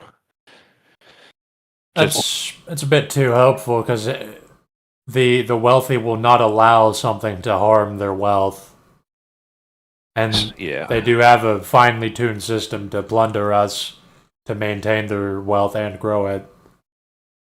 if they are being kleptocratic, I suppose it doesn't matter how bad it gets. They're just going to keep on stealing until there's nothing left to steal. And if there's nothing left to steal, they just move on. Like with what Peter Thiel happened or did with moving to Argentina. Which you didn't Is even it still really out? have to do. I mean, you can just live in America and nobody can do shit to you. Americans are too. Americans are literally watching AI slop for enjoyment and for information. They're not. Whoever controls that AI slop, whoever generates it, controls their minds. As long as they have the cell phones, nothing matters. It does not matter what happens to them. It's no real wonder why all these data centers are being propped up against even destroying basic public, private at that point infrastructure, of just sapping as much energy as possible. It could be used as a very effective tool for what you just said there. The investment makes sense if you think about it like that. It's not over speculation. Well, it's probably a little over speculation, but It you're is coming at a it. lot of bullshit to inflate their investments, to act like they're building the future, but they're just stacking graphics cards. Yeah, I could say that the only real use case I could see for AI would be like aggregate data gathering, like basically doing the equivalent of counting jelly beans in a jar and then telling you how many jelly beans there are instead of counting them all individually. If I don't use AI. I'm a staunch chauvinist against AI. I personally just don't see a real need to use it. And if there was and if there was a chance to use it, there's probably a better option. I wouldn't use it if somebody threw in their hat and offered to draw my book covers for free, Hmm. and it doesn't look like shit. Well, it's got uses to you. That's good. There's something I wanted to do actually with one of the novels I have published. I realized I haven't really done much advertising for it, and word of mouth can only go so far. I thought about just straight up just commissioning artists to create art as an advertisement for the book. Just in any attempt to try and distance myself from less scummy marketing tactics.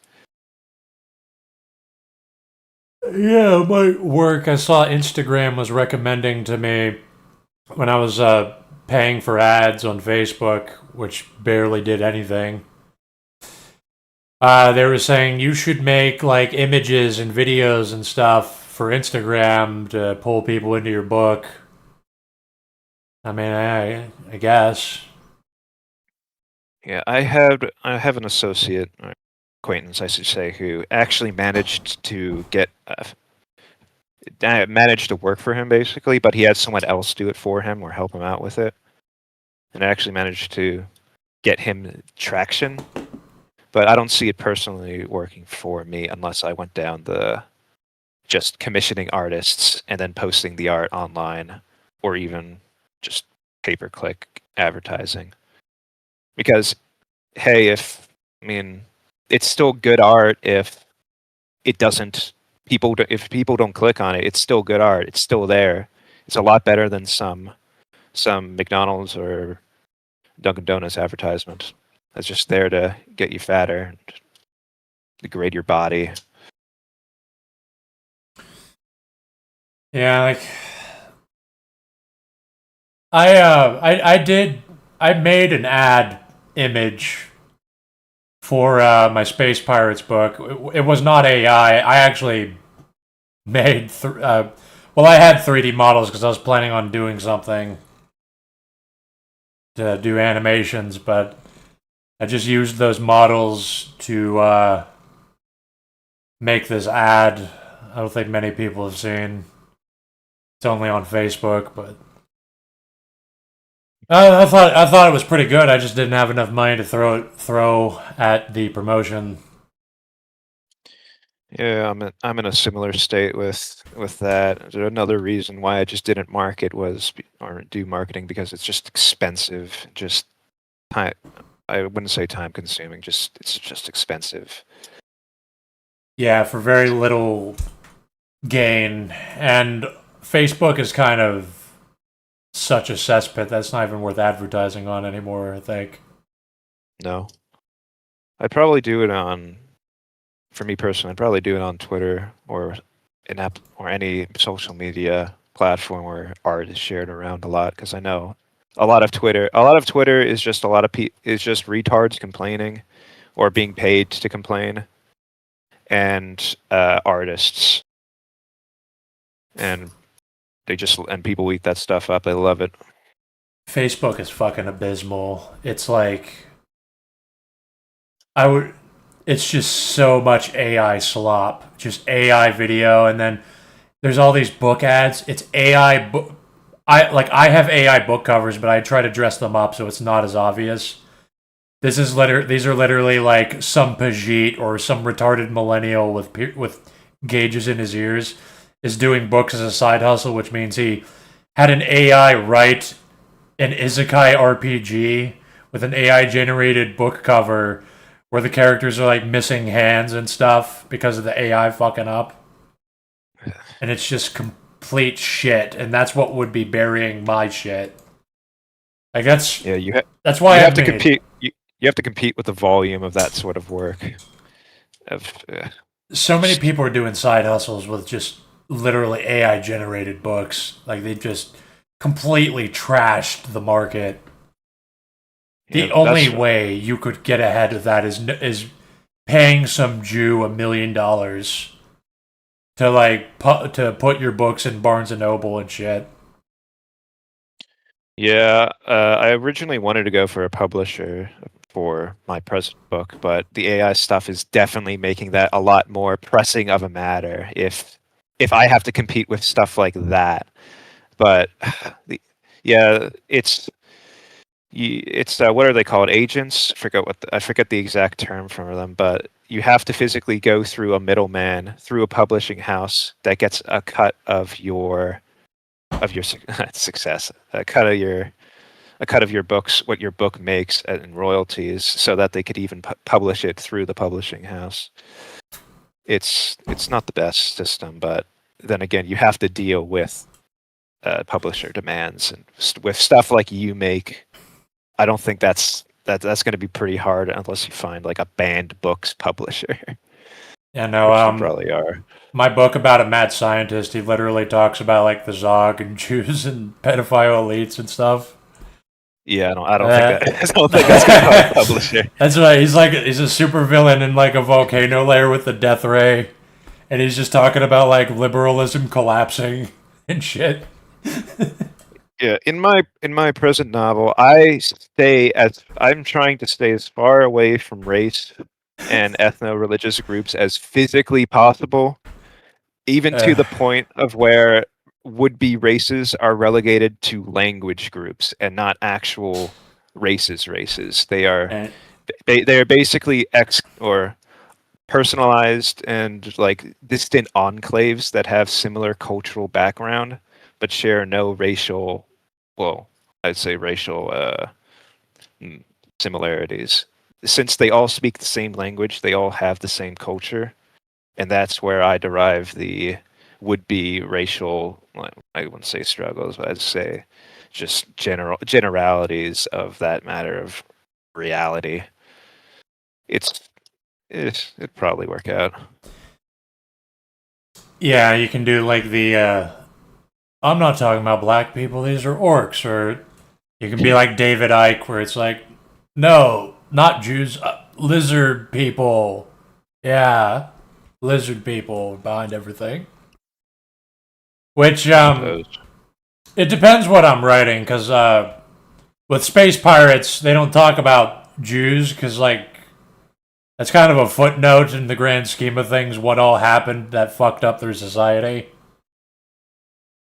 There's some things around, but there's a lot of it kind of goes beyond that.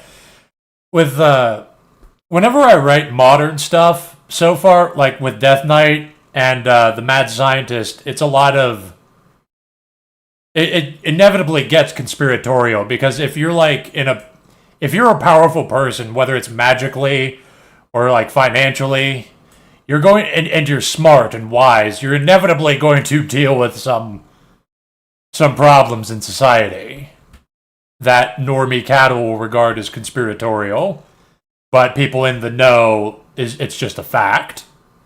Like it's just you're just gonna be because you could always draw parallels to the would-be characters in the books, considering that stuff to be even to consider themselves to be conspiratorial, even though it is happening within the book itself. I got this. I fed Death Knight 666 to Grok. So Death Knight, very briefly, it's a gamer. He thinks he's in a game, and he starts attracting these like deranged lunatics. A lot of them are like Adam Waffen. They're like satanic neo-Nazis and stuff that start following him around.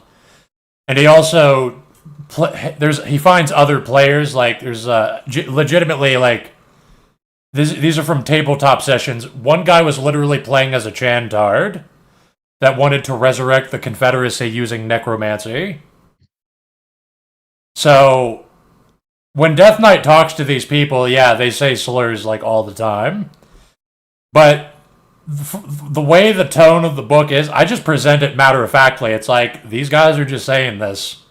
I'm not saying it's good or bad. They're just saying this. Yeah, you have a neutral narrator or narration to the events, to these bullshit, insane events that are happening. I know only very little about Death Knight. I think I read like maybe a few pages from whatever Amazon gives you as the beginning of it, but I might have to read. Fleeting Death, Space Pirates, because if it deals with what you said before of just like a diminishing spacefaring, failing neoliberal order, I might have to read it for some personal inspiration. It's like we're in late stage capitalism. Space Pirates is about later stage capitalism. Where late, like about to fail. Like, and where science fiction bullshit is more possible. So, like, people start getting lobotomized and turned into like Warhammer 40k servitors and shit. And it's just a fact of life. Like, it's framed as good. They're just getting blasted by. There's still like Ben Shapiro propagandists and stuff that wage cucks are mandatorily obligated to listen to. That brainwashes them. It's no longer coercion or pressure, peer pressure. I don't know. It's just mandatory.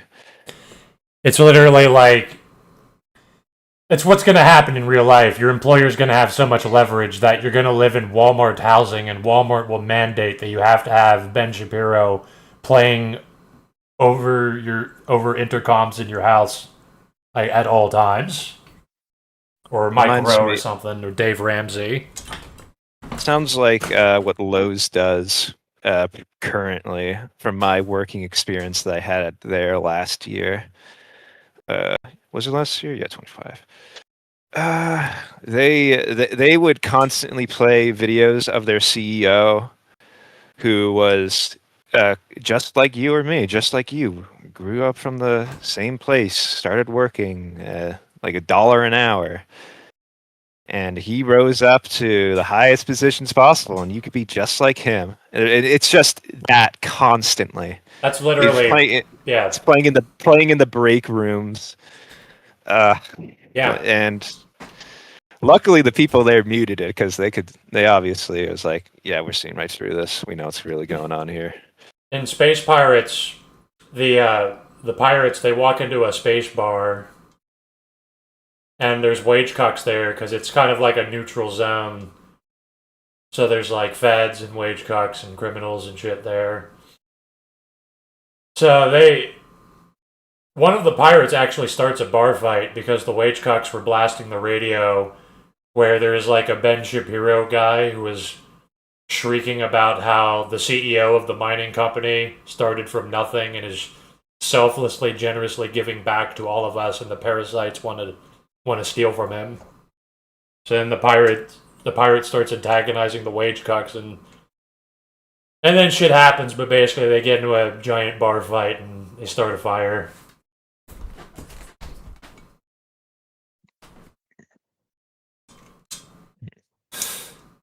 That's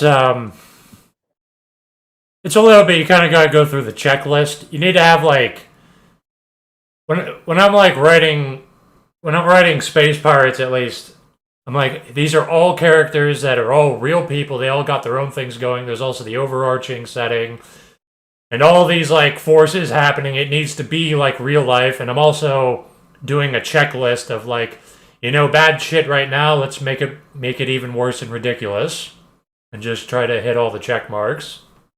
Get it as hyperbolic as physically possible. Yeah, not just like making a caricature of society, but it's like these are space pirates, so the story is about that. You have to, the reality of it. What would it be like? What would it actually be like? And it would suck, basically. So that's how I approach things and try to give life to a story. Is like I try to genuinely give it circularity, give it all this nuance, so that it is like an existence. Yeah, that's the kind of realism I sort of enjoy well, I'd say in books in general, where you have it's more grounded in the sense of, this is what would probably happen. This is how people would probably act in this scenario, in this setting, in this situation. It sort of grounds things pretty far down, so you could actually more so think about it. It doesn't take you out of the story too much. Yeah, like you don't want to just make a caricature, because that's what soycocks do. They just turn their art into like a shallow mouthpiece. But it's like, well, these are actual characters, and like the space pirates, for example, they're all real people. They have flaws. They're definitely not like they're in a fucked up situation where they genuinely have to mow down unarmed people to live. It's like you either kill them or you die. And why should you die? Why should you die for the comfort of a bunch of pedophile elites that are making life worse for you? So then you kill the civilians. And it's like, it's not even painting like, oh, these are the good guys. It's like, this is just what people would do in this situation.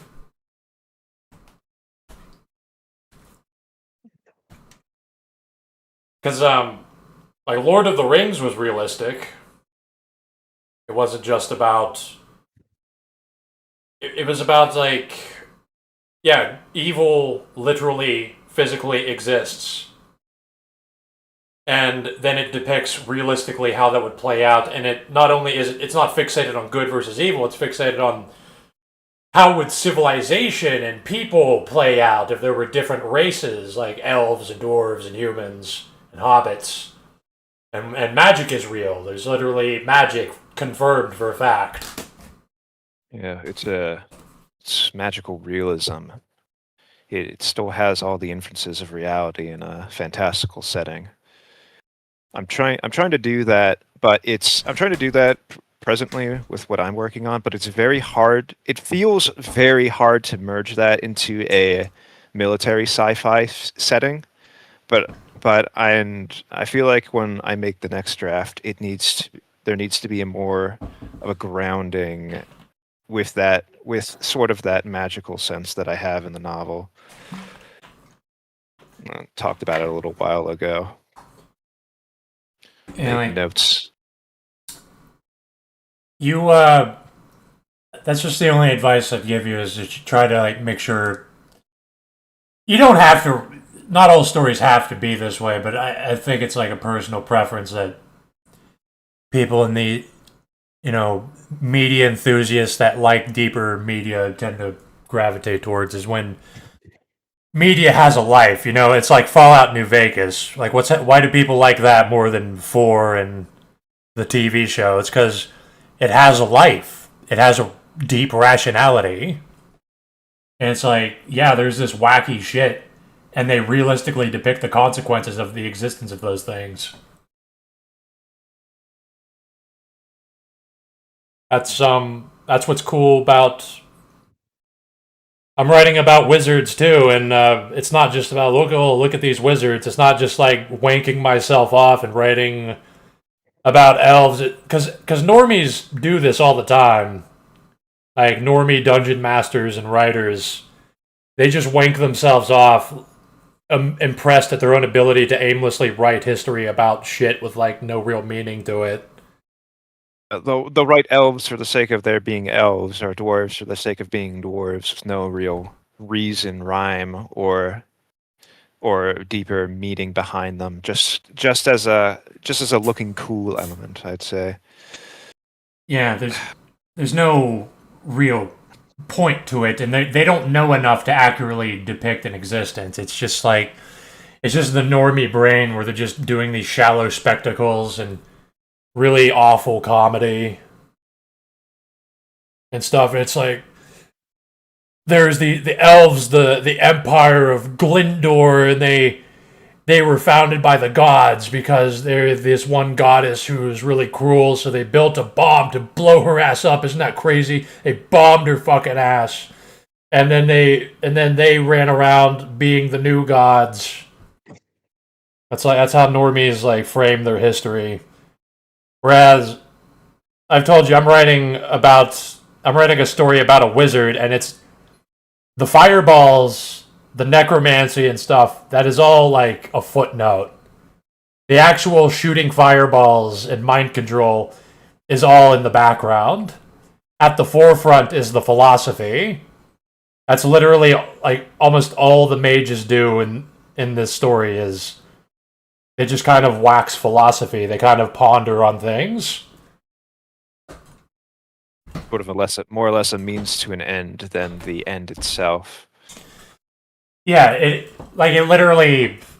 I have the wizard straight up say the fireballs and shit doesn't matter. What is magic is presupposing nothing. The logos isn't innately tied to anything. It's not inherently anything. There is no inherent physicality, and that's what we were forced to realize because our universe is fucking crazy and unknowable, where there's sometimes there's other dimensions, sometimes there's zombies, sometimes there's an afterlife, sometimes. And you find out it's all this shit doesn't matter. It doesn't matter if there's an afterlife or not. And it's if these physical sciences, it's not that they don't matter, because you still have the wizards, they still have to learn how to do things. Learning how to shoot a fireball or make a potion is science. But that's the distinguishing thing. It's not philosophy, it's science. But to be a philosopher, you have to be a scientist. You have to at some point shoot a fireball. It helps you learn yourself. That's like this is the actual point of the book. It's not about them being wizards and having wizard battles, although I want that to be part of it, but that's not the point. Yeah, that's the selling fact of the narrative you're trying to tell. That's the draw in and the coolness of the setting itself to draw the final points of what you're really trying to say there. Yeah, it's like how Deus Ex or Fallout New Vegas rope you in. It's like Deus Ex. It's like you're like this badass future soldier that works for a top secret government. You fight terrorists and shit, and then the game lures you in with that and starts doing crazy shit to you and making you think about things. It starts tricking you into depth. Yeah. And Never did finish the first Deus Ex. Almost did. I should really do that. It kind of peters out at the end. Like the strongest point of the game is when JC realizes that UNATCO sucks and leaves. Like that's the peak of the game. Brings all the people with him and then starts working for the enemy or his former enemy. Yeah, that's the peak of the game. It even has the best music. It's got like a tragic electronic synth music playing while he confronts his old boss.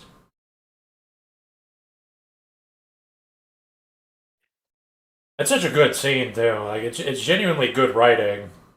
Like when he confronts Manderley in his office, because you run up to Manderley asking him for jobs, go do this, do that, and then you run into Manderley. You return to like this hub world, and then you're running up to Manderley to tell him to go fuck himself to his face.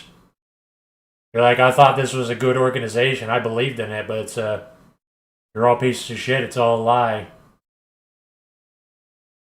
Little Wolf. Hey, how's it going, Mr. Daggers? How's it going, Oak? So All was fine. I just want to say I'm taking very seriously Thomas White's critique of me, and I understand both you and Thomas White's critique of me. I mean, I'm trying to straighten myself out. I'm trying to sober up a bit. Meditate. I wasn't telling you to stop liking black women either, Wolf. I'm just saying to be considerate, to be more considerate. I understand that.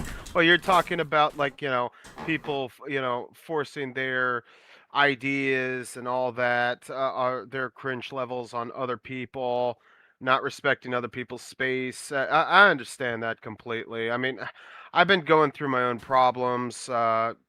And I'm just sobering up. I have a new work week in front of me. Things are going well. I have plans for the future.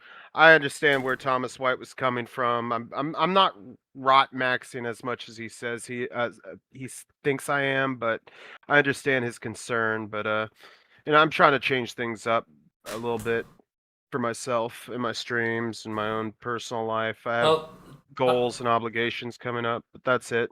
He was going off on me a bit, and like I just kind of didn't care to engage. But yeah, I watched the stream too. Didn't know who Thomas White was. Decided to watch in. Yeah, it was pretty critical, but sometimes what you gotta hear. it's kind of like I'm a little bit the same way as what Thomas was doing there. It's kind of like in a bar where to get things spinning, you just like, fuck it, I'm just going to say some fighting words, or I'm going to smash a bottle over a guy's head and start a fight. That's kind of more how he's doing it. He's not like... Because I do that to people sometimes. I'm like, you know what? Fuck you. You're a fucking retard. So do I. So does everyone. Like, definitely when I didn't even really have to. Like, I'll just decide to go violent on somebody. I'm not upset at what he said. I mean, I actually kind of agree with it in some ways, but I think his philosophy on life is a little different from mine. Plus, he lives probably a completely different lifestyle than I do. But yeah, I mean, there's things I'm working on. I'm trying to get out of the the room rotting mentality I've been in for the last several months since moving in here. Um, but I have things I'm concerned with. I'm trying to work on my health and work on some future plans, trying to change jobs, career max, whatever. I'm actually in the middle of trying to purchase a Jeep, but I'm not sure if I can afford car insurance and all that. So it's a used Jeep. If So if you do go the route of car insurance, I assume you don't have driving history, which is gonna make it a little bit higher, but it's not as bad as having a bad driving history. I mean, I owned one. I owned a Hyundai Elantra once, but that's about it. But I only drove it for like 6 months. If you had it registered, then that may help you a Yeah. bit. They'll be able to pull up that information. I Oh, have spotless driving history, and I'm using Geico with like no coverage, so it's like 60 a month. So you Yeah. live okay. closer to blacks though, so maybe you need the vandalism coverage. I don't know. I'd say from ultimately, well, from that stream, the best piece of advice I could really ascertain from what I heard there was the easy on the self-consciousness. This is something that I know I suffer with myself. I'm a very self-conscious person. I get cold feet often, second guessing consistently. But ultimately, it just don't overthink your self-consciousness. I understand. I'm not insecure. Like I'm not sitting there just jealous of people. Oh, I wish I was a normie. But at the same time, I do get kind of worrisome. Am I living the right way? Am I an actual retard? I mean, maybe I am. But it's like, what am I doing wrong? And so that's why I took to drugs basically to just kind of escape my reality, and I started using them every day after work, and I'm kind of trying right now. I'm trying to slowly get off of them by only doing pot once a week, and I'm probably going to do my streams that way, like Dags is, do once a week or maybe once every 2 weeks, and really think of what I'm going to say before I say it, and then pack it all in there. That's my plan going forward, but we'll see. We'll see. I just need to clear my mind a little bit. You don't really have to be, you don't really have to have jealousy to be self-conscious. It could simply be overthinking yourself and your own actions Hmm.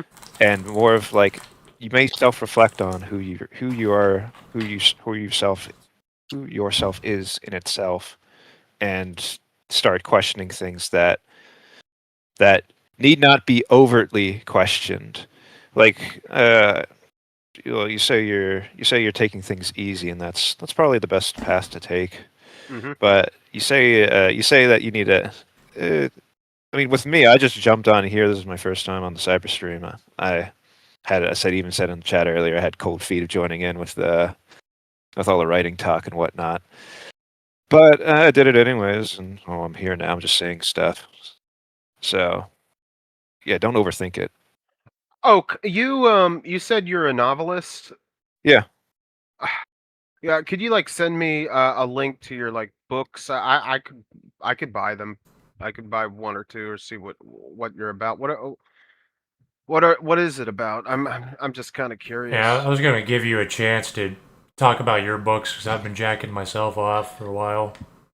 Yeah, you talked about it on one of the streams a while ago and posted the name of it. It's basically something I wrote when I was a teenager. It was more so of a training exercise in the creation of a novel, and I did it. The name of the novel is Piece of the Last Hero. It's a Bronze Age fantasy story about a man, basically about a young guy trying to deliver something to his father who had been kidnapped, and Hmm. devolves more into a story of uh, how would I put it? It sort of becomes he's it becomes a semi like love story where he finds someone but then immediately loses them and has to put their soul to rest while also being hunted down by a death cult. So there's a mid-story shakeup in the middle of there You because said Bronze Age. Are you talking about like Well, this is pre-Roman times. Like whatever, what culture, what region of the world is it? This is like this is like 5,000 years in the future after a demiurgic entity sort of devolves the world into lower and lower states of technology. Oh, okay. So And yeah. it's post apocalypse where the apocalypse has already happened sometime in the past thousands of years ago. And So it's humanity is slowly rebuilding itself from oh the no, stone ashes of the it's Stone Age. no, it's slowly going down to the Stone Age, and we're Oh, currently in the okay. Bronze Age Yeah, it's better that in the narrative it's better that it's itself. Mm. still declining. That's like, is it over now? It's like, no, it's getting worse. Now it's getting worse with yeah. It was crap. It was Tobias who gave a review on it, who also helped you out with your own stuff. Dag gave a Yeah. good critique on it. He helped. I still have it written down. Some of the errors he gave. He was helpful with that. Ultimately, yeah, it was just a passion project that I plowed through despite everything that was happening to me at that time in my life. So the settings are like the video game Kenshi or like a post Fallout sort of thing. Help me out. Is there like a technological? I guess you're talking about Bronze Age, as in the technological age of the Bronze Age. We Yes. Yeah, regress to. I'd say it's close to Kenshi, if Okay. anything. Before I even knew what Kenshi was. I love it how that happens sometimes. You just sort of make convergent evolution work on ideas that you had, put your own spin on them, and then figure out later someone's already done it. You know, Is there any like advanced technology in this novel, or is it just like all only Bronze Age? Yeah, eventually the elites figure out firearms and use them to their advantage to pursue the end of reality, basically. To put an edge on that. And there's like remnants of the past world, iron artifacts, giant cisterns underground, clock towers where there shouldn't be clock towers, stuff like that. Ancient canals still dug in that would have been impossible to dig. Just general wonders. General wonders are still lurking in the shadows, but only like the elites or like rulers use them or have access to them. I I actually, this is kind of an exhausted trope, like the fantasy world or like a Conan the Barbarian kind of world that is caused by a post-apocalypse. It's a post-apocalypse caused by like a nuclear war or something. Yeah. But I do enjoy it. It's like the movie Wizards. There was this one shitty Saturday morning cartoon about it too, about the same concept. About a barbarian. Adventure Time does it. Yeah, it's been done before, obviously. It's I'm not it's original on it's a this. cool idea because like in World of Darkness they kind of abstracted it where it's kind of a meta dialogue on storytelling itself where if you detonated a bunch of like nuclear bombs and stuff, it would literally blast apart the interdimensional barrier and consensus reality, like reality as we believe it to exist. The trauma would launch us into a potentially anything. It could be like a Cthulhu nightmare hellscape or some sort of some sort of sci fantasy. I wouldn't say Wonderland or hellscape, but a blend of the two. I do like that idea. That's what I was kind of doing with space pirates in the my book about wizards I'm writing. With space pirates, it's actually them using the warp drives. I've told you this before, actually. They have so many warp drives and they keep using them that it's actually fucking up reality and changing Yeah, how physics I operate. do remember that. I do remember that. It's just slowly destroying things. Yeah, like I like that. I like that concept. I think Stellaris has something similar where if you research jump drives and use them enough that it'll cause this crises to come in early. I know Stellaris does that too. Stellaris has a lot of. Stellaris just has all the science fiction tropes.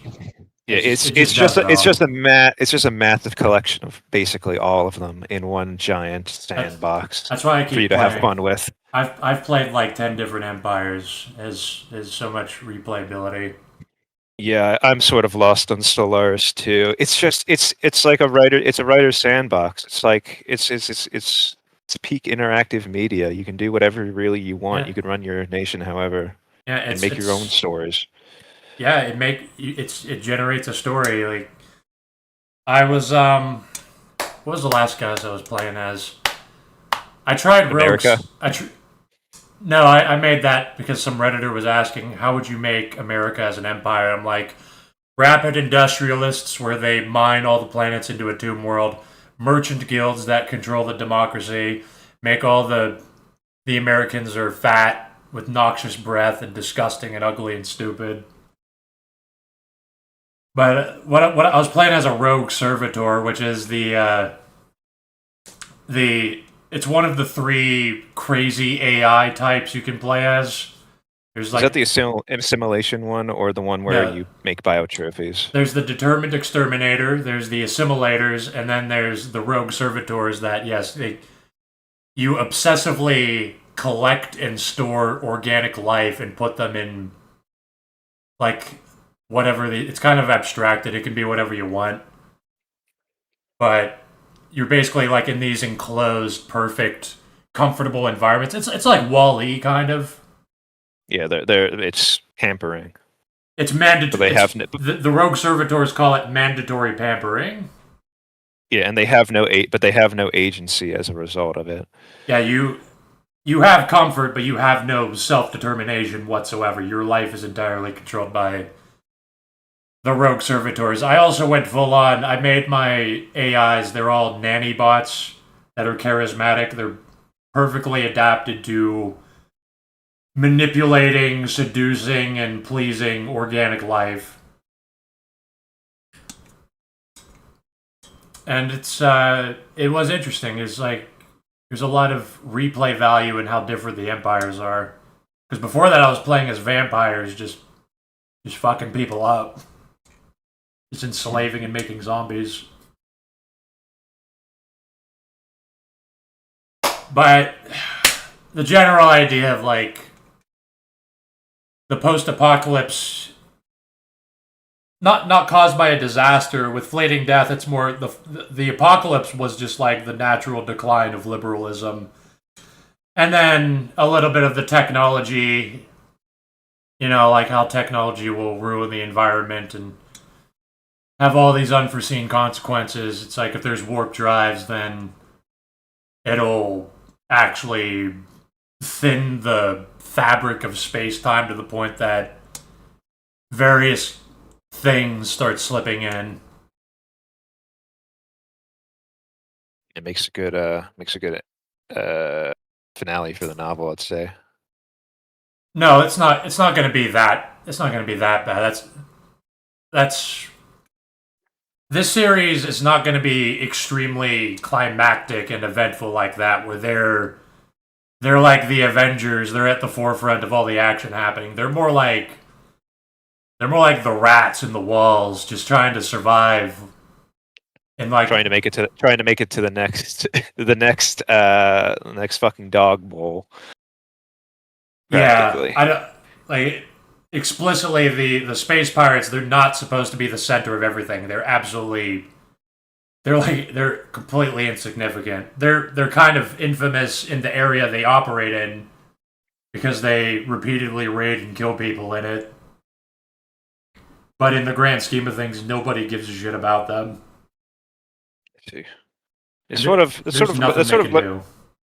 of limiting for the aspects of what you can kind of tell with the setting itself.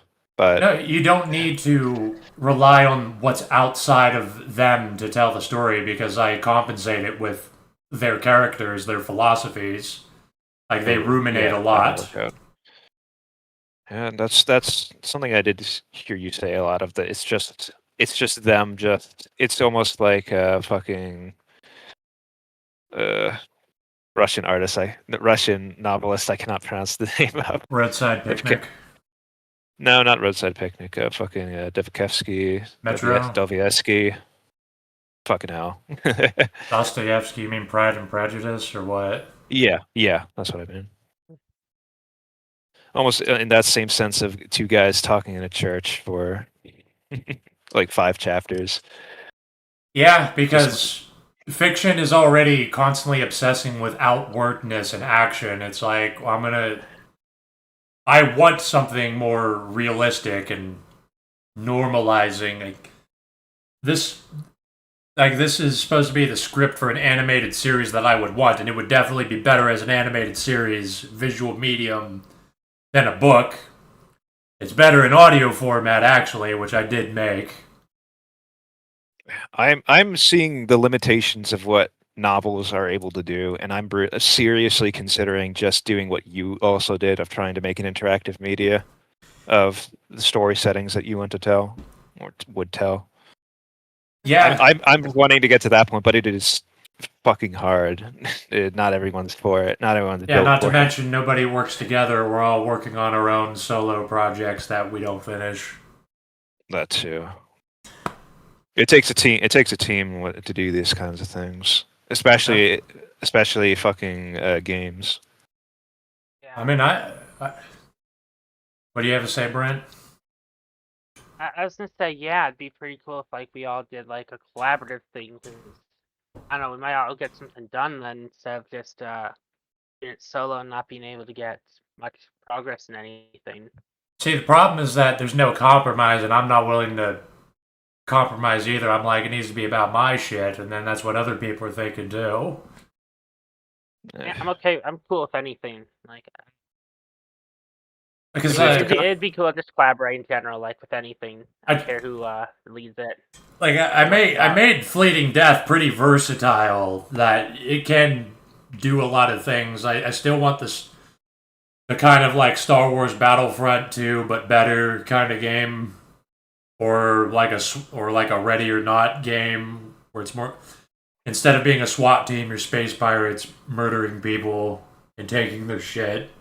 The levels are you boarding a ship and shooting people, and there's like a horror element to it.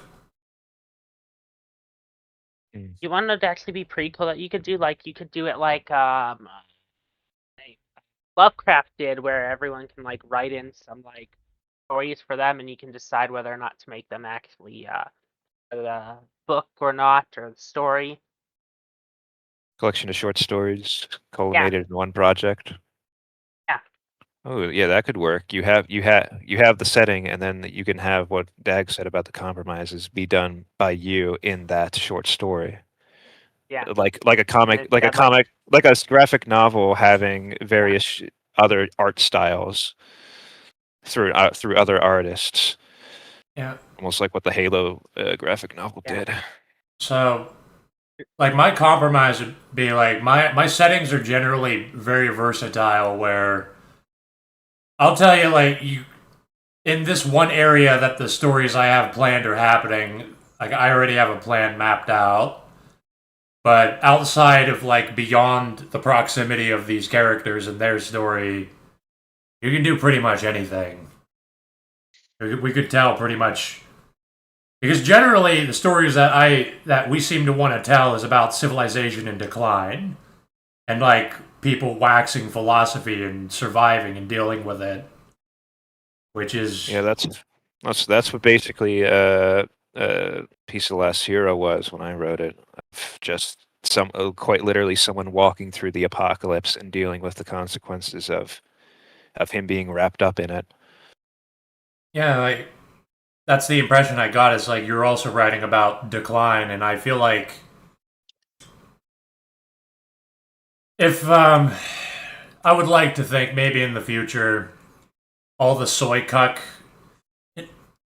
We can hold these two spheres up side by side. There's like the delusional soy cuck, aimless spectacle slop, that is produced by the masses that are all just stupid wage cocks that are just hustling or just literally having AI generate stories for them.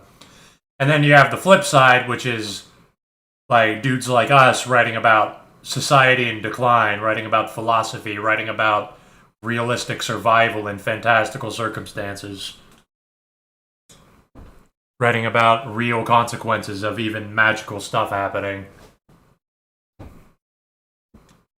As a vessel to tell a story about. It's like the physics doesn't actually matter. So what does matter? It's basically just philosophy. Also, sort of a vessel to just the deal and make people think about what's going on, what's really happening, bring them to the light and whatnot, if they can see it, even in these silly stories. Yeah, well, that's the point of aesthetics and stories. Like it's to give you experiences that you otherwise wouldn't have had. You don't need to experience these things, and they also allow you to. It doesn't even have to be as wild as different physics, like magic and monsters exist. But I mean, that does help. But it can just be different places, different times in a realistic world with the same physics as ours. It allows you to see like all these things are different. There's all these particularities. How all these things can be different and arranged in so many ways, but there's still like a rationality that's separate from whatever the particular physicality is. And you're like, all these things are different, but something feels the same. What is the same? It's basically your reason making sense of it, like determining reality. Or meta narrative debate, or not debates, I should say. Just talk comes in, stuff like that. But then obviously that stuff also gets poisoned by normies, whatnot. I remember when it was cool to talk about meta narrative. Meta narratives, see, that's a false absolute too. Like that's millennials talking about tropes. It's like, oh, it's so cool to have a character be self-aware of a trope. And the only way that I would do that is the way that people in real life try to act like they're detached from something by being self-aware of a trope that they think is happening, but it's not actually confirmed. And that just becomes messy. It's just like Toby Fox writing. Yeah, the thing about the nukes yesterday was a bit silly, but on TW stream. Yeah, they don't believe in nukes and they don't believe in space and stuff, and that's it's like I said, I the institutions of science are corrupt and not believe if people didn't believe in space, we would stop throwing money away on con men promising space sci-fi, so that's fine. Yeah, That aligns with my ultimately goals. that kind of belief is more of a reaction to what's really happening right now. And ultimately, it just came down to the same result. If nukes are real, if nukes aren't real, it doesn't matter. That we're still in a perpetual state of like no war between great powers because X. 'Cause Uh, all the wars would be turbo destructive and it would ruin the economies and rich pedophiles control the countries who don't want to lose their wealth to massive economic destabilization. So they only have these controlled wars where these little controlled wars exist purely to justify their plundering, to justify the military industrial complex, so that the Yes. Pentagon can have $1.5 trillion where most of it goes missing and doesn't get audited. And with all that stuff, it comes down to the same conclusion if nukes are real or not, because they're still doing it. They're doing all of that. They're profiteering. They're conning people over all that that pathway exactly. So yeah, as you said, it aligns with your goals. Yeah, I'm fine with people doubting science. I would prefer if they had a more nuanced position, but I don't care about fighting it. Yeah, it's up to them ultimately. They can say Earth is flat, space isn't real, nukes aren't real all they want. It's Yeah, up to them. some of the people in this space, like Celtic Cat, he says Earth is a realm, not really flat. Earth is like I'm not entirely sure because if he says realm, it's going to be like in the indigenous European view of what a realm is, which I'm not entirely sure what that is. But to me, a realm is like another term for like a dimension. It's like this enclosed space where the walls just it's not really walls, but like the barrier happens to be like this deep space or the firmament or whatever. But I mean, I don't care because yes, I mean, if somebody says space is fake, it's like yeah, I'm like yeah, space is fake, and that it's a fucking scam that we should give up on. Yeah, there's no point of arguing the semantics of that when you could, but there's no point because well, ultimately the root cause of saying that is such and such, is this reason, is that reason. Well, what did SpaceX say with Elon Musk? We're going to be living on Mars in the year 2026, back in 2016, and here we are. It was the one TED Talk or whatever video that Elon was on. We'll put a man on Mars in 10 years. The video posted 13 years ago at this point. Yeah, That's what it was. lies as usual. Somebody, Tote, is pointing out that it's more of like a troll position to call out normies who just mindlessly believe in these narratives and they can't even defend it and they just attack you. Yeah, it does kind of feel like that. A lot of these guys are just kind of it's partly trolling just to do it, but it's also just challenging the corrupt science, the corrupt institutions. Because it's an argument of absurdism, basically. It's because living in itself. Normies and soy cucks do soy out when you say you don't believe in the globe Earth and you call them a globe dard. I'm not gonna stop them from doing that. That is kind of funny. As I posted in the Spirit channel on this Discord, the Antonio Wolf channel. The guy, he talks about Hegel a lot. What was the actual video? Because it's not the actual focus of it. He said that he was doing Q&As. He did a lecture on how Hegelianism doesn't have presupposition. It presupposes nothing at the beginning of its logic. Which is true. It literally presupposes nothing and being. Nothing, and then being and nothing, they don't... How does being know that it's nothing? Because they're both indeterminate. They have to become relative to the other. But yeah, I'm not getting into... But it presupposes nothing. So, he said that I don't believe in the Big Bang to a soy cuck a scientist who said that, well, you have to presuppose like the Big Bang happened. He's like, I don't believe in the Big Bang. It's just a theory that you can't prove. And then he soyed out immediately. And the problem is that they actually are academics that they have physicists, people that went to academia and have a degree in physics that tell you that the field of physics is unreliable. The Big Bang is not confirmed. That these are just soycock, redditor, libtard normies that are placing blind faith in science to make themselves feel smart, to get that rush of actualization of putting someone down and making themselves feel smart. And then it makes them almost die when you take that away from them too. It's like this mindless rote that you repeat to actualize yourself. You're wrong. It's nothing. That's like death right there on the spot. The entire world gets crushed down at that moment. Everything that they've done. You have to collapse.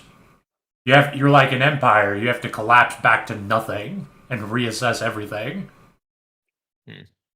That most people aren't fit for that, I'd say, but those who are able to have genuine dialogues, unfortunately, probably get torn up by more dogmatic people who get too into the details of things. Most people are hopeless, but a lot of people that are smart or enlightened right now, they had to start off being stupid. Like I had a phase where I would have soyed out on you for doubting the Big Bang. 'Cause, a lot of people had their atheist phase, they had their libertarian, Christian, whatever phase, all these phases. Some people are a lot faster growers, faster learners than others. Some people just can't. They're just not built for it. Most people will be on their deathbed stupid. It doesn't matter if they know how to be a plumber or be a doctor. They'll still be stupid on their deathbed. Yeah, their mental age doesn't really fit their physical or lived experiences because they can simply just ignore things if they don't like hearing them. They Don't want literally, to. like most old people die not even comprehending what death even is, just being aimlessly afraid of it and clinging to life with no reason as to why they should live.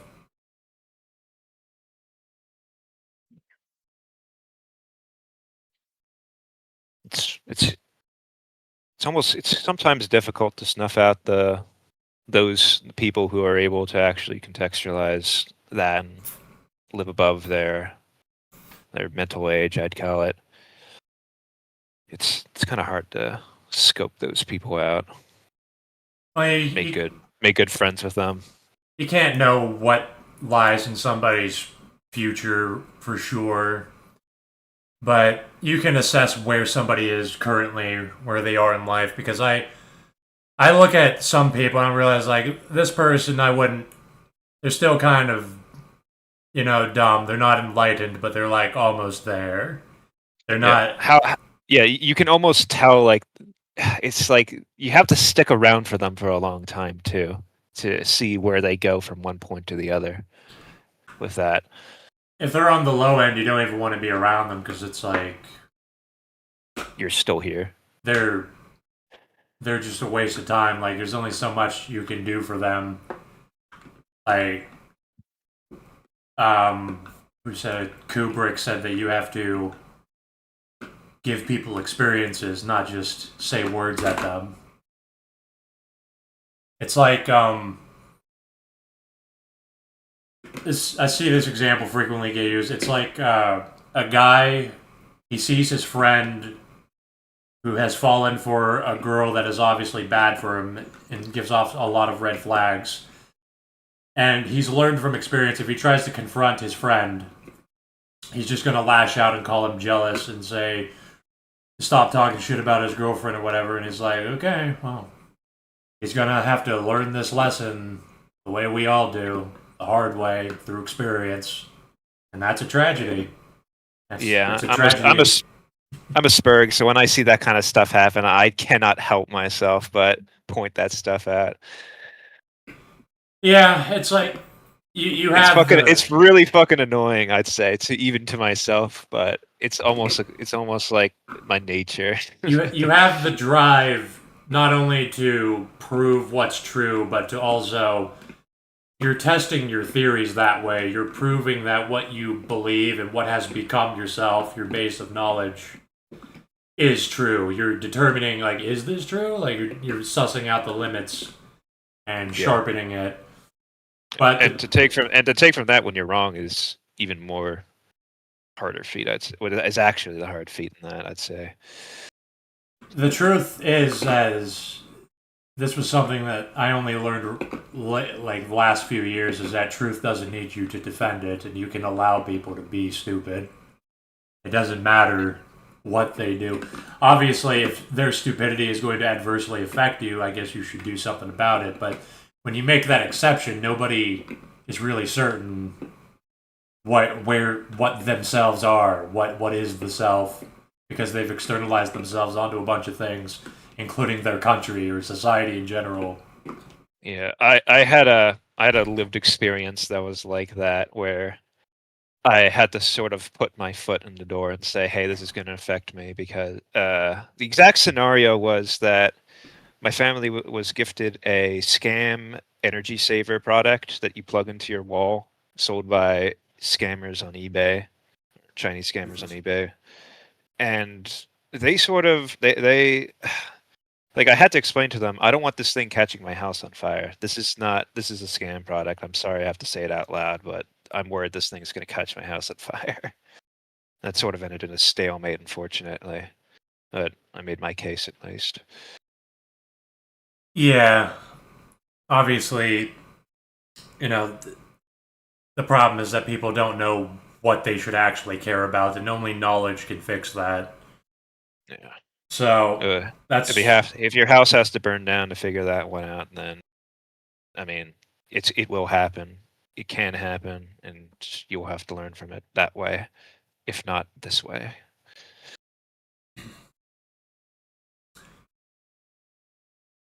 yeah. It's like with the problem of with Buddhism is that most of it is teaching people what their self actually is, and that the self doesn't even actually exist, and that you are caring about things that don't actually matter, and you have to stop caring about caring, or you have to become aware of caring itself, desiring. You have to become self-aware of these categories that you do things through, like knowing, not just be aware of the way you do things, but be aware of doing. Period. I have some disagreements with Buddhism. I mean, to call like all desire the root of all evil is a little off. And on top of that, I don't know. I heard there was a lot of corruption within Buddhism. That the reason why a lot of their followers, for instance, are like starving or in constant pain or what have you, is because they were a dick in their past life. I just don't really agree with the whole concept of karma and good or bad actions will be rewarded in the next life. Or the next. It just seems a little bit odd. And on top of that, I heard they had actually a pretty violent history, much like the history of the Catholic Church. Yes, these things are all true, but it doesn't entirely discredit Buddhism because, Oh, I agree with yeah. Nietzsche's idea that Buddhism is probably 1,000 times better than his version of modern day Christianity. But still, I mean, I don't Well, know. Isn't Buddhism just meditating in your room all day until you realize nothing matters? I guess it's a all lot right. more sophisticated than that, but So the I don't first know thing, anything. I don't know anything personally on Buddhism. well, the first thing about desire being the root of evil is it's not even eliminating desire because they don't tell you to just kill yourself or to wait until you starve to death. You continue to be a person. Most Buddhists, I have a section in my manifesto about religion, and I shit talk Buddhism before I start talking about what's good about it. Nagarjuna was a wise philosopher who proved to people that, like, not to presuppose things, basically, that the self is empty, the mind is empty, it's not inherently anything. And everything he was doing was a technique to make you realize that, so that you're not a presupposer. You don't presuppose wealth or particles or the Big Bang as the basis of your mind, because that's not what's actually there. What's actually there is nothing. That's why they say it's empty. So when you have to control, you aren't just fighting and defeating desire. You're controlling it. You're objectifying it. You're knowing its limits, so that you can live the right way. It's the same way that you become self-aware of knowing itself. You become self-aware of like abstract categories. You become self-aware of like what do you actually want, instead of, because a lot of people, they start in life where you have to figure out, you have to learn how to know what you want, because people generally act sporadically. Like you'll be talking to somebody who's like immature, and they'll be lashing out. They're not entirely sure what they want out of the encounter with you, and you ask them like, "What do you want out of this? Like, what are you trying to do right now?" And they don't even know. And then Buddhism is kind of trying to take you towards the end where you not only know what you want, you know how things are wanted, and you know how to want the right way. Like, what's meritable about Buddhism is just the philosophy to me. The superstition I find retarded. I think superstition in religion is retarded in general. Like, I was reading about Hermeticism, and I was reading magic books written by actual real life wizards, and I read it not believing in superstition. I was just being imparted with the philosophy and alternate physics that could theoretically exist. And Buddhism, yes, it is corrupt because a religion that just lets anybody in, lets anybody take over if they just mop the floors and read the books. Yeah, that's corrupt because cattle will take it over. Yeah, it'll just fall for the same problems any religious movement or group can fall for. The philosophy's there. You just have to look past it, take what you can from it. Like, In a sort of atheo-pagan way. Just be, not even like be atheist or whatever. Just be like a philosopher that doesn't presuppose. Just start from nothing, like what Hegel suggests. And yeah, Dismal got me looking at Nagarjuna, and then in the Hegelian server I follow, they also talked about Nagarjuna there because there's a lot of overlap. That we are empty. We are not inherently anything. The mind doesn't inherently want to live. That's why we can die. We can believe in illusions. We're not dependent on these physics. That's what you should actually center yourself in. Nothing. And that's what's real about Buddhism. That is like the peak of Eastern philosophy to me. It's like the best things they've ever produced, and coincidentally, it overlaps with the best of Western philosophy. It's like all these roads lead to the same place. You think, Doug, you'd benefit from getting a philosophy degree in the future, being formally trained, or as you're autodidactal right now, but Not really, because all that would happen. I would be become better. institutionalized. I would be better at teaching it to other people and being able to debate people and tell them when they're wrong about something specific that a philosopher said, which I don't really care to do. Like I get the gist of it right now. I can keep going because Hegel does. There's like 1,500 more pages to go of Hegel. There's I was reading through Buddhism, which anybody can do. You don't need a degree to do it. No, I especially wouldn't benefit from the sunk cost because I have other things to do, and philosophy doesn't make money unless you become a professor, which I don't have the connections to do. You don't have to be a degree holder. Like the Buddha didn't have a degree. He got sick of a life of excess, went out into the world and sought the truth, and came back and became a philosopher. I see. Alrighty. I guess that answers my question. Thanks. Yeah, like, I don't even care about studying philosophy that much more anally either. I don't care about being able to debate people about what Hegel said about. Oh, let me open their server. What are they talking about right now? Are they having a debate?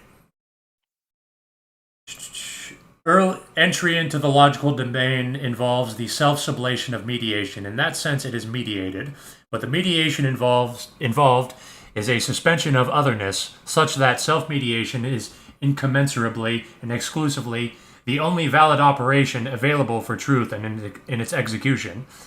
It is this absolute standpoint in its initiality and in initiation that it is the abstractly immediate being. The abstraction is not over and against a residual something else, because anything else is, in principle, inadequate to the form of thought thinking itself. The opening surpasses and solves, as their solution, any reflective intrusions that do not achieve the adequation of form and content that is automatically performed in initiating pure thinking. See, I get the gist of what he's saying. I wouldn't be able to say that exact same thing. But that's all that philosophy would do for me if I just study more of it, is I will just become better at talking like that. It would be like the equivalent of just learning more chess moves, like, or learning specific like chess tactics than just playing the game. In an analogy, for analogy's sake. Yeah, I'm saying that I am lazy and I have other things I want to do, and it's kind of hard to justify spending the time on it because I'm not really going to use it that well or that much. Because I did get what I wanted. I was studying philosophy so that I could write about it in fiction, which I can do now. I'm writing about wizards, just like waxing philosophy, and that's pretty much all I wanted to do. Oh, you published CCC without dying. Yeah, you've done it so far. Ugh. I've been stuck myself for about 4 years on this draft, and even now I'm thinking of massive like contextual changes to how things are said and how things are done, events, and more inclusion of the personal philosophy of these sorts of not scenarios, they're just intermixed in between the narrative. And it's I feel lazy and I don't feel lazy at the same time. I feel lazy and overworked at the same time. Trying to remedy that. Yeah, you have about the same problem because like the moment that you try to make your work smarter, you're going to spend more time on it. Yeah, you're going to end up with adding more and more and more, as you did with CCC. Yeah, and with Space Pirates, I was drafting that for a long time, and I've been drafting the sequel to it for like a year. I'm only 120 pages into the sequel since I wrote the first book like over a year ago. I suppose it doesn't help that I'm not the most in the most stable position in life. I'm in my early mid-20s, so I'm sort of in that wild period, along with the life milestones that we sort of missed out in COVID when that happened. So I've put in my best foot forward, I'd say. Gretchen says a disgraced liberal. Yeah, it's just writing is not easy unless you write garbage. It just takes a lot of time, and that's what I like. While I'm sitting here needing, I am aware that people envy the free time I have, and I need to. That helps me Oh, you bet. kind of do something. Not just because I'm safe from the pain. I'm safe from the humiliation of wage cocking, but It is a like humiliation ritual. Absolutely. There's a lot of people that are stuck where they are because they literally don't have time to train themselves, or they have to spend their time decompressing from their brutal fucking lives. They physically cannot if they wanted, even if they wanted to. Yeah, it's not even just about having the time. If like your job genuinely fucking sucks and is brutal, you have to decompress from it. That was definitely me in 2024 when I was working for Amazon. Holy moly, I was not I was not built for that. I worked at the Amazon Central Operations where I call the drivers and stuff too, and I love that. It was just like a comfy desk job. They had a coffee machine, so I got not hot chocolate, vanilla milk when I got in. I'd get that 2 or 3 times like throughout my 5-hour shift, and then I'd get the popcorn machine. I loved that. That's pretty I cool, could yeah. But that's It's so pampered. I couldn't drink coffee because caffeine's a fucking diuretic to me, and it's fucking. I did not have time to piss. I'm usually in the restroom 5 times a day, at least at work, because I probably drink around 24 ounces of coffee. per week, per work shift. Oh, good. Piss on company time because they're not paying you enough. Well, that's pretty much what I do. I say, probably, I probably only really work a full like 4 hours, but it's stretched out to 8 hours. But I'm just filling in time. I kind of feel like I am scamming my job just a little bit, but at the same time, they do work me quite a bit. They're I'm scamming expected you. to be there. Your wage Yeah, should be they're double what scamming it me. is. Oh, absolutely. I agree with you. But, I take the good with the bad in my situation. I've been to a lot worse jobs than what I have now. But But still, work is hell in general. Yeah, that desk job radioing drivers that would be given to some supervisor's girlfriend, not to me. not to anyone who's out in the public who doesn't And know anyone. I only got my job through networking because I knew the right person. Did I, like I'm uh, go on. at Go my on. at my facility, supervisors and the managers they were wheeling in bitches. I can get you a good job at UPS. You just got to be a supervisor and get screamed at for 3 months and suffer. But then I get you a radio job where you sit at a desk and do fucking nothing. I had so many incompetent women fucking bosses. It was so pathetic. It was just some dude's fucking bitch. Clearly there to bench warm just for the salary. But that's how bad the worker leverage is. That's how much leverage the employer has. Is that even in like gyno cuck society, how much power a vagina gives you, they still have to like put in their slave hours. They get moved up to being a supervisor instantly, but you're still like you're the scapegoat when things go wrong. You don't have union protection. Oh, fuck all No, the union protection means anymore anyway, because that's going away. yeah, it's a very high. Let's call it a high-end wage cuck. You have good benefits, but you're still a part of that. You're still fucked over by a lack of labor rights.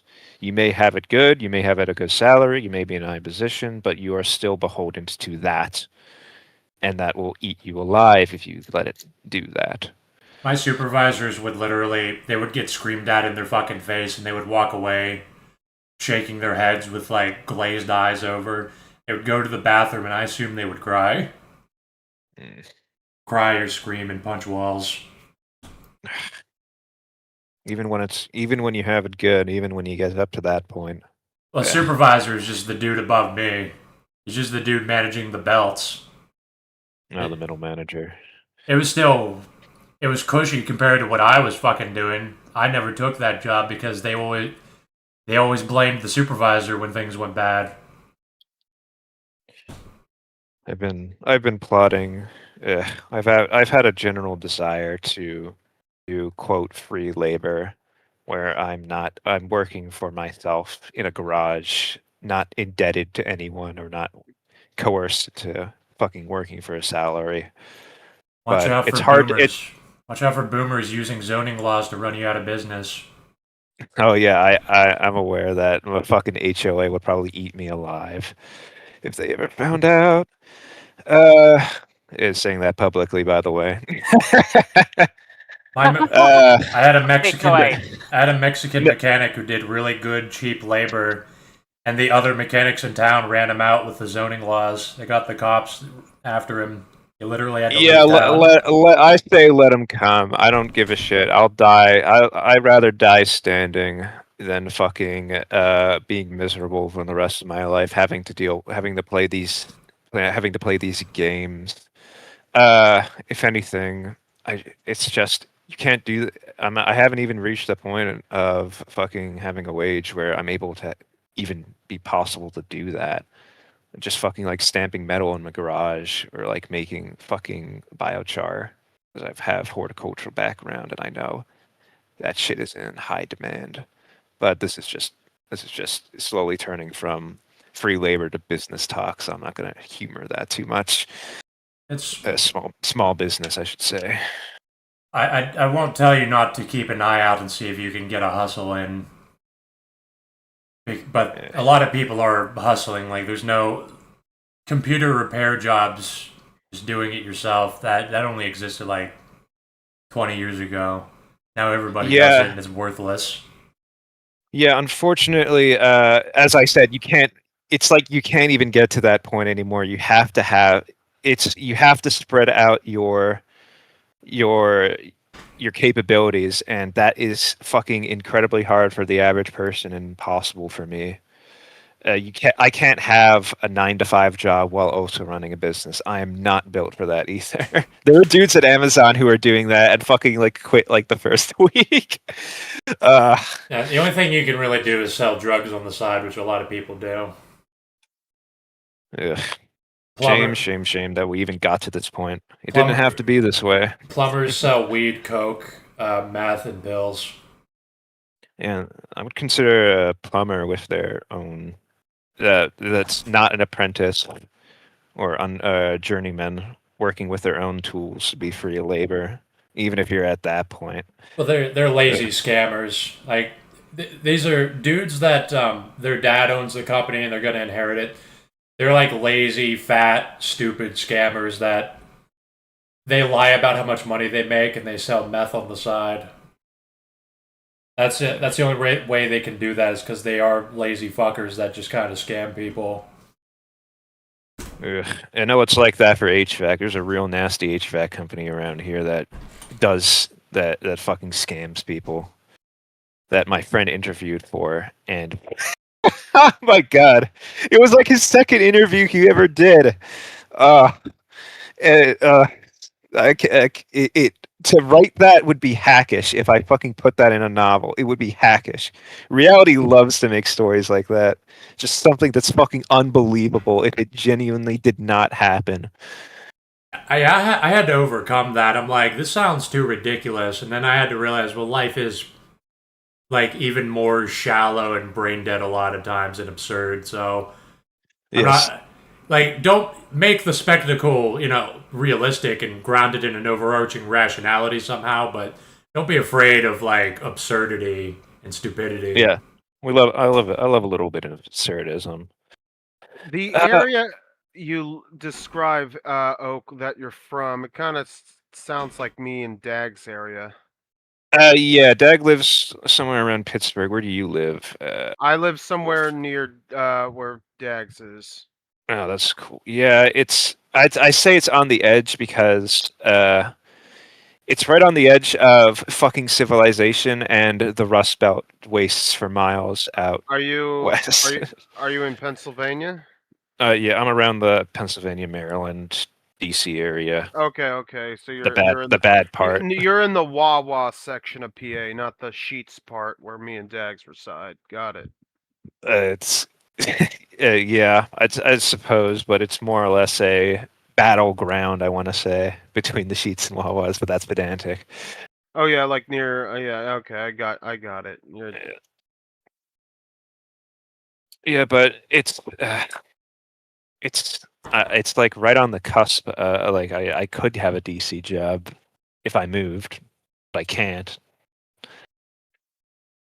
Because rent 5/1s, fucking commuting down the most overbeared infrastructure in the country with some slowly approaching some of the worst trafficked areas or road traffic areas in the fucking country simply because of the demand. It's not good. I do I try my hardest though. Hmm. Uh, Hate the trades. I have journeyman cultures. Oh no, I'm in the trades. I'm a fucking automotive technician. Was at least. Might be again at this point. Most of my peers who went into the trades are also suffering. the gas station food is disgusting. Sheets and Wawa. I can only imagine how much worse it is now. Because I was only eating it because I was working at UPS and they had one next to the building.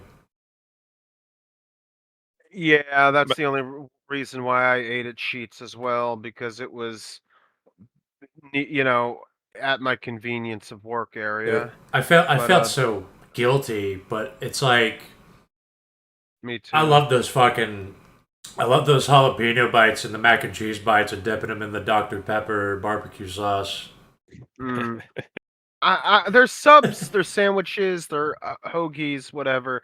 They're not super bad, but they're not that great either. Yeah, that shit's too. It, I always feel bad buying any food from there because it's so fucking expensive for dog shit. Oh, it's highway robbery, dude. Like, fuck. I was going grocery shopping because ran out of food completely. I went to go get milk, a box of pierogies, and two little packets of sausage, and a that's so packet dope. of what the hell was it called? White Castle's sliders, and that ran me almost $27 for all that. $27. And you got this at Walmart or No, I where? got it. I got it at a Kogos, but some gas station. But it was just Mm. like, what the hell? Yeah, spam is like fucking $6 here in the upscale grocery stores, while at Walmart it's fucking $5. Like the bottom of the hoof, bottom of the barrel pork being sold for $5 and $6 is unreasonable. Yeah, that's like I would advise to watch the anime Kaiji and watch the beginning of season 2 because that's literally what he's dealing with. He's basically a slave, and they have this canteen that has beer and sandwiches and stuff, and that's how they rob you. That's how you never get out of being a slave. He basically has to learn to master his desires and resist the temptation of buying that garbage. Because yeah, it is good. That's the point. To get you to buy it. Get you in there. I know for a fact that people who work at Sheets are simultaneously dealing with the horrors of being a gas station employee while also dealing with the struggles of being a food service. Yeah. So you have the two worst fucking industries known to man combined into each other. That's they ruined being like just being a dude running a gas station at night just by yourself. They completely fucking ruined that. Now you have to wipe you have to fucking cook food and you have to wipe the fucking ovens and the air fryers. My friend tells me that who works at Sheets has told me that his encounter with that the food is not worse during the morning or the evening. It's worse at the middle of the night because you have DoorDash drivers constantly throughout the entire night into the small hours of the morning, DoorDashing food because it's the only thing that's open. DoorDashing cafeteria food quality stuff. Dude, fucking useless fucking people ordering like being at your house and ordering that fucking overpriced garbage. It does not take. If you have money to fucking DoorDash Sheets constantly, you have money to get an air fryer, make your own fucking jalapeno bites or something. It's not hard. There's the thing that Kumi posted in fucking Neat Radio where it was just a screenshot of a Cisco brand wholesale box of nuggets you could buy from them directly. It was like fucking like $50. Or what would have been upcharged some utterly And these ridiculous are amount. you said nuggets, like these are frozen chicken nuggets. Yes, these are wholesale frozen chicken nuggets And that you you could get just buy. $50 for like how many? Like a bunch of boxes. I don't remember the price, but it was clearly for businesses. But the implication was that you could just buy it yourself and fry it at home. Dude, if you're so desperate for restaurant food. That's what's like that's what's so fucking ridiculous is you know those hash browns from McDonald's that cost like $3 per brown. Pennies. You know you can go to Walmart and buy a pack of hash browns for like $2 and it's like 10 hash browns. Yeah. It's mostly that the fact that I understand fast food. The point of fast food is it's for people who don't have time. Literally for people who do not or work fucking 11-hour shifts, drive 2 hours, and and drop dead when they get Okay, home. fast food fast food exists because of the decline of society, because people are being exploited. This is literally Well, one of the Yes, I because they have to do agree. this. I agree, but it's not even sustainable. Like, fast food is now turning into a luxury. Okay, like, first of all, they like you go to any McDonald's and it's just like they got rid of the dollar menu. They don't have the kids menu. It's like an empty, Yeah. minimalist type of setting. It's like who the fuck even goes there? Honestly, A like lot of I people like. apparently.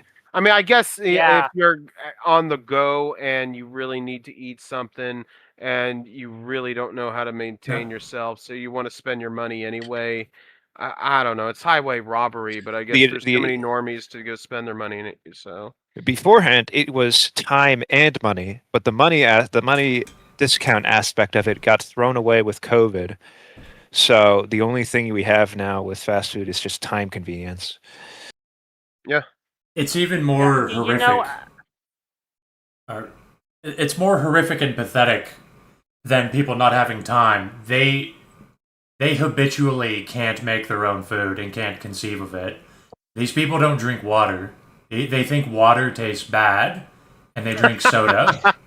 Oh yeah, there's Yeah. time of Yeah. not being able to cook food, and there's time to not be able to learn how to make food too. So it is self-perpetuating in that matter. It's I will say double. I do like. Go ahead. I, I do like soda and stuff more. Like water doesn't taste as good, but it doesn't taste horrible. Do you freeze your water and drink it while it's thawing out? I've done Ooh. that before, yes. I But the purified water is good too. Like I loved the frozen water. I did that to Yeah, the waterfalls all the that's what I time. recommend for people. I didn't like drinking water before, so just have 3 bottles of water and rotate through them. Like you have one freezing, you have one thawing, one you're drinking. Mm. I recall drinking a water bottle that had frozen over on a night overnight that was left in the car while I was working and drinking it, and it felt like fucking glacier. It felt like I was drinking from glacier Dude, water. you It was never. awesome. I'm drinking a bottle of water right now with with like a big bottle shaped ice block floating in the water, and I love it. I'd also recommend Brent a Stream or seltzer equivalents. I would not recommend your LaCroix or Bubblies, just pure seltzer itself that you can make at home. Yeah, I don't do that LaCroix So, stuff. I do like there's a Canadian water that comes in like a glass bottle. It's somewhat flavored that I do love. Yeah. With SodaStream, it's convenient because you can just put the water in and just carbonate it and just drink it right there. I'm kind of on a coffee and water and tea only liquid diet, and I'm eating like one meal a day. That's not bad. Yeah. yeah, I do. I would be content eventually drinking water, but my dad buys drinks, and he lets me have some of them. So I do pat it out. I drink some iced tea and soda, and he got me addicted to these like protein shakes he would drink because they're like little chocolate milkshakes. Oh Packed, yeah. packed with It, sugar. Oh yeah. Like I feel I really have to avoid drinking them, but like I just I mostly drink water. It's just that sometimes I'll like have a soda or something. Yeah, that's fun to do it once in a while, but I it shouldn't be avoid something soda so like frequent. Yeah. I avoid soda like the plague, guys. Honestly, I feel bad for myself. I spent like what Dagger said. There's a period in my life I did not drink water. I only drank soda because it tasted good, and now I really regret it. I You, really regret you it. know what fixed that for me was working at UPS, where not being hydrated means you collapse, and I learned to appreciate water, A little out of your element in a hot environment. which is pretty much what people need because these lazy. That's how you know these tradesmen are fucking lazy and do nothing for much of their time. Because these retards can just drink beer and chocolate milk and soda and if you offer them water, they get disgusted. It's because they don't actually do that much work. They have not worked their fucking ass off in a factory before. They've never. Even when I was working at the Renaissance Festival, where I did have to like push kids on a ride or push full families on a ride, which was a fucking strenuous workout. But I would have to stand in the hot sun wearing my hooded monk robe, and I was just like downing these like Gatorade tanks of ice water. Like that's what you need to really appreciate water. And even then, most people are still too stupid. They're so cattle brain that they fall into the marketing. They don't have that much self determination like we do to control themselves. They get an advertisement saying drink soda, and then they do until they're forced not to. My father knew a office worker who quite literally did not drink water in that instance. It was only diet and regular Coke. Not a single time did he see that person drink water. I don't know. I don't want to know what their kidneys look like after that. After a life like that, I should say. See, American cattle are so fucked in the head that the only thing that would fix them is like for months of their lives. If they don't drink water, they will die or they will lose their job or something. And even if you do that, you put them through that, they will go back to drinking soda exclusively if they don't have to drink water. Yeah, because their environment's cushy. They don't need to, even if it affects them physically. You take them out of that environment, it's like a person on Weight Watchers returning back to their former selves. Yeah, like I've been some people will talk about how their parents are poverty brained. Like even well off parents that are middle class or rich, they'll still like save pennies. They'll be obsessed with saving money because they used to be poor at one point. There'll be like rich Jews that were living in ghettos or something, and yes, they're Jews, but they were also like struggling at one point. And also they're Jews that learned frugality to exploit goyim, but whatever. But that's actually this more applies to like Italians and stuff. Because they used to be poor, they lived in the fucking ghetto, and they learned to save every penny. They learned they feel pain whenever they see a light bulb that's on needlessly, and they're so locked into that they can't stop. And they're not doing that because they're like enlightened. They've just been habitually programmed to do that, which happens to be good, and people should do that. Learned behavior over the generations of just that experience, just living on, despite the environment changing. Because that's how I'm gonna be. Even if I became rich, I would be chronically impoverished in my mind. I would still be ascetic. Flipping off lights when you're not in the room. Yeah, absolutely. Turning off my computer when I'm not using it. Turning off my light. Turning off. It's like not using a potion in a game. Turning off the water when I'm levels. not. Like turn off the water when you're brushing your teeth because it takes a few minutes. You don't need to have the water running while you're brushing. Well, I feel as though our society is going towards another period like that, where the people are actually going to have to adapt, and you're going to see mass, probably not awakening, but probably more of just like coming to a greater sense of reality of like, okay, I have to do this now if I want to live. I do not have a choice. Yeah, that's already happening. People are being told to eat ramen noodles instead of real food now.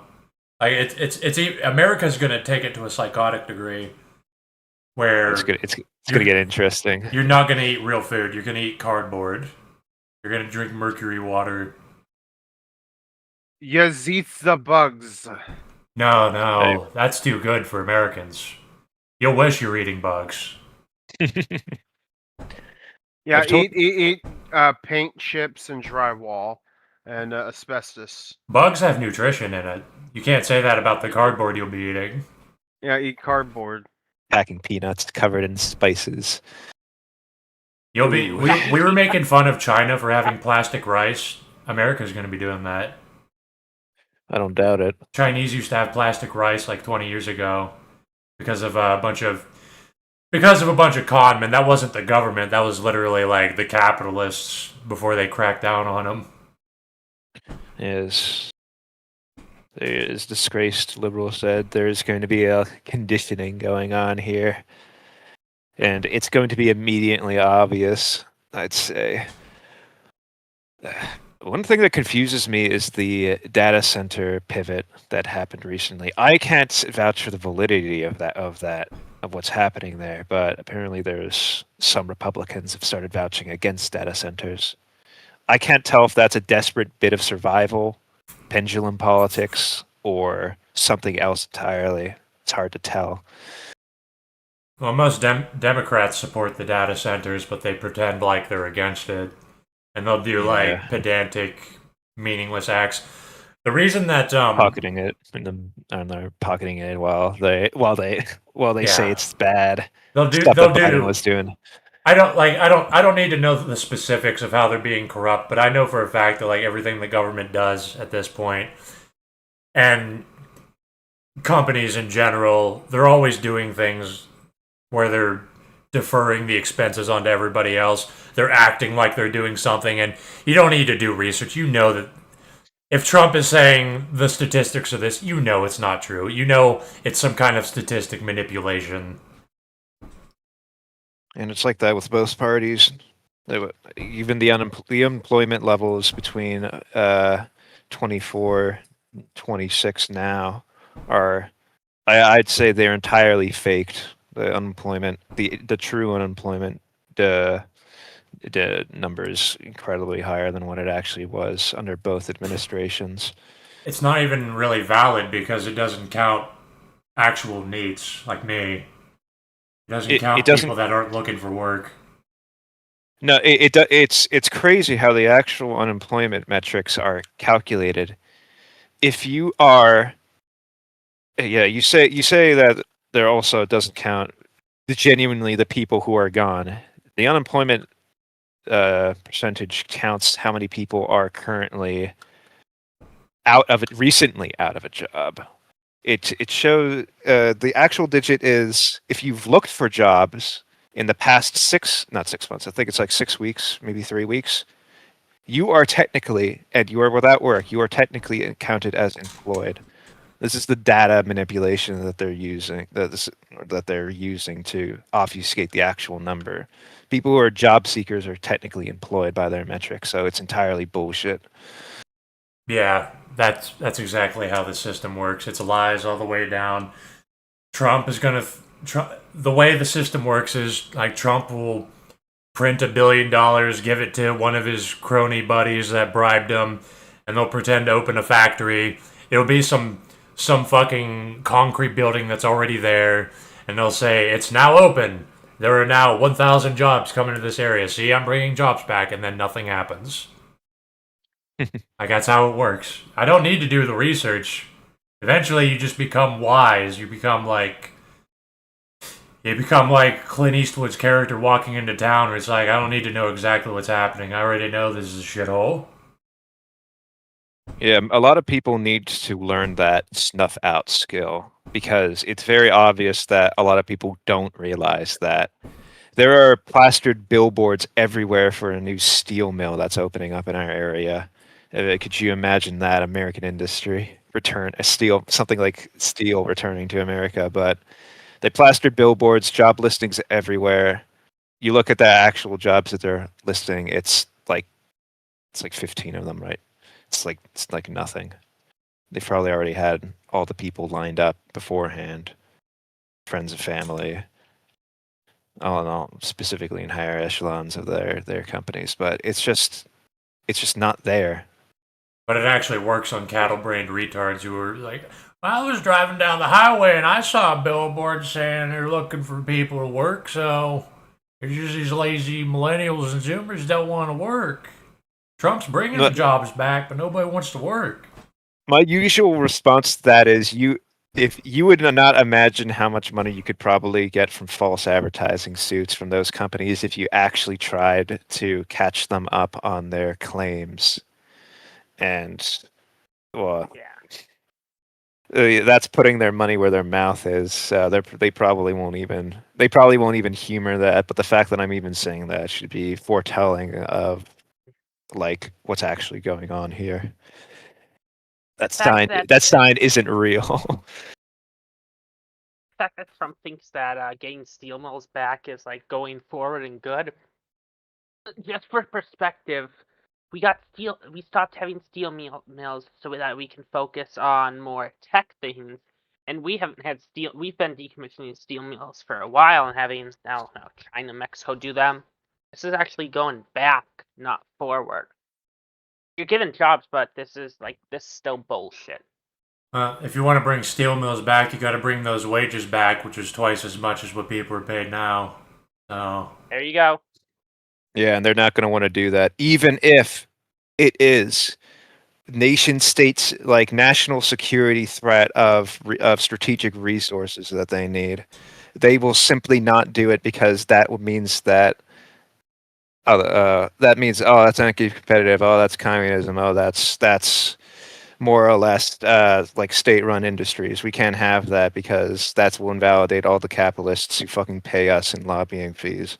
Not fees, but just lobbying.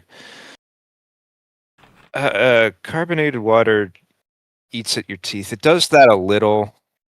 It's more or less. It's slightly acidic, but it's not as bad as soda. It does do that, though.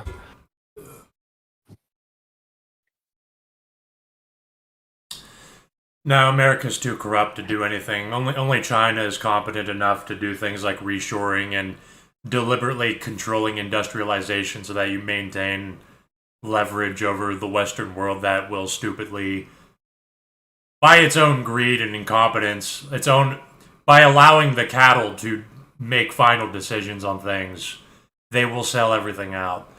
No, like the Chinese government isn't as good as I would like, but they still do force their people to learn sciences and philosophy, whereas Americans just are born into money and learn how to reroute funds through the Cayman Islands or something. Learn how to become sociopaths so they can succeed in business. And also you have to join the fraternity by eating the cum of another man on a cookie to be initiated. Oh. That's what they do. That's what cattle secret societies are. That's how pathetic they are. Yeah, just hazing rituals. They're not wizards, and that's the problem. If they were, then we wouldn't be in this mess. I'm thinking about the personal liberties and financial and economic liberties debate about what would be better for society at large to either have the economic freedoms of having good health care, a social security net, and a guaranteed pension, or the ability to rally against the government whenever that happens. If that doesn't happen, I should say. I think China and Nazi Germany were a step in the right direction, but we could definitely do a lot better, especially philosophy-wise. Even economically, at the time, the best the U.S. economy was during World War II, when it was practically run like a command economy. Yeah, and we've been riding on that high ever since. Well, it's a false dichotomy to split things into the individual or the collective or the state versus us. It's not. That's not true. You should just. What there actually is there is a totality of existence. There is a total, absolute universe that you should discern the rationality of. There's no false dichotomies. There's not these cosmic forces of the state versus the people and dumb shit like that. That's how America used to operate. That's how Germany used to operate in its final days, and that's how China operates. And that's why America and the Western world is losing. Because it's a bunch of retards. Because If you had a strong, competent government and a pretty homogenous culture, you wouldn't need a police state. The culture would just program itself. You just have to maintain, like, the fence that the cattle are in. You just have to, like, the culture, the individuals would mostly do things themselves. They'll just naturally intuit what the traffic laws should be. You don't need road pirates.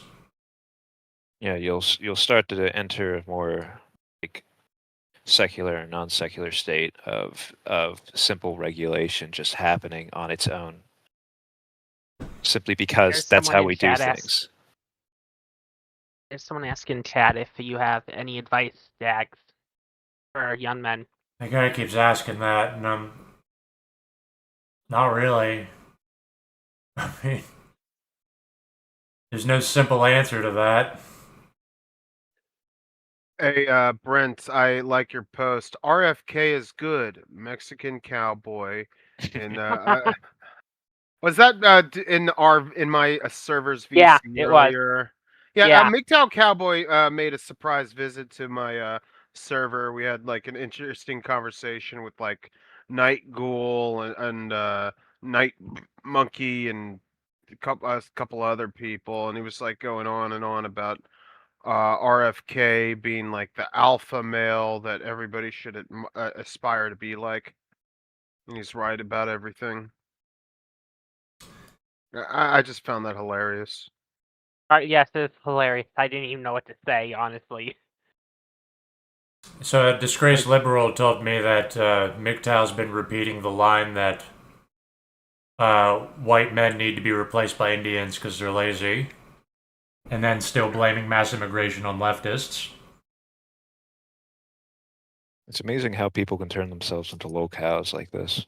He keeps on promoting a Retta to me, and then and then he told me, "Oh, it's illegal. It's against the law to get Retta."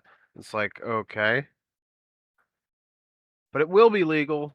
He's a fat fuck relying on shooting syringes into his gut because he can't eat less. He can't stop drinking soda.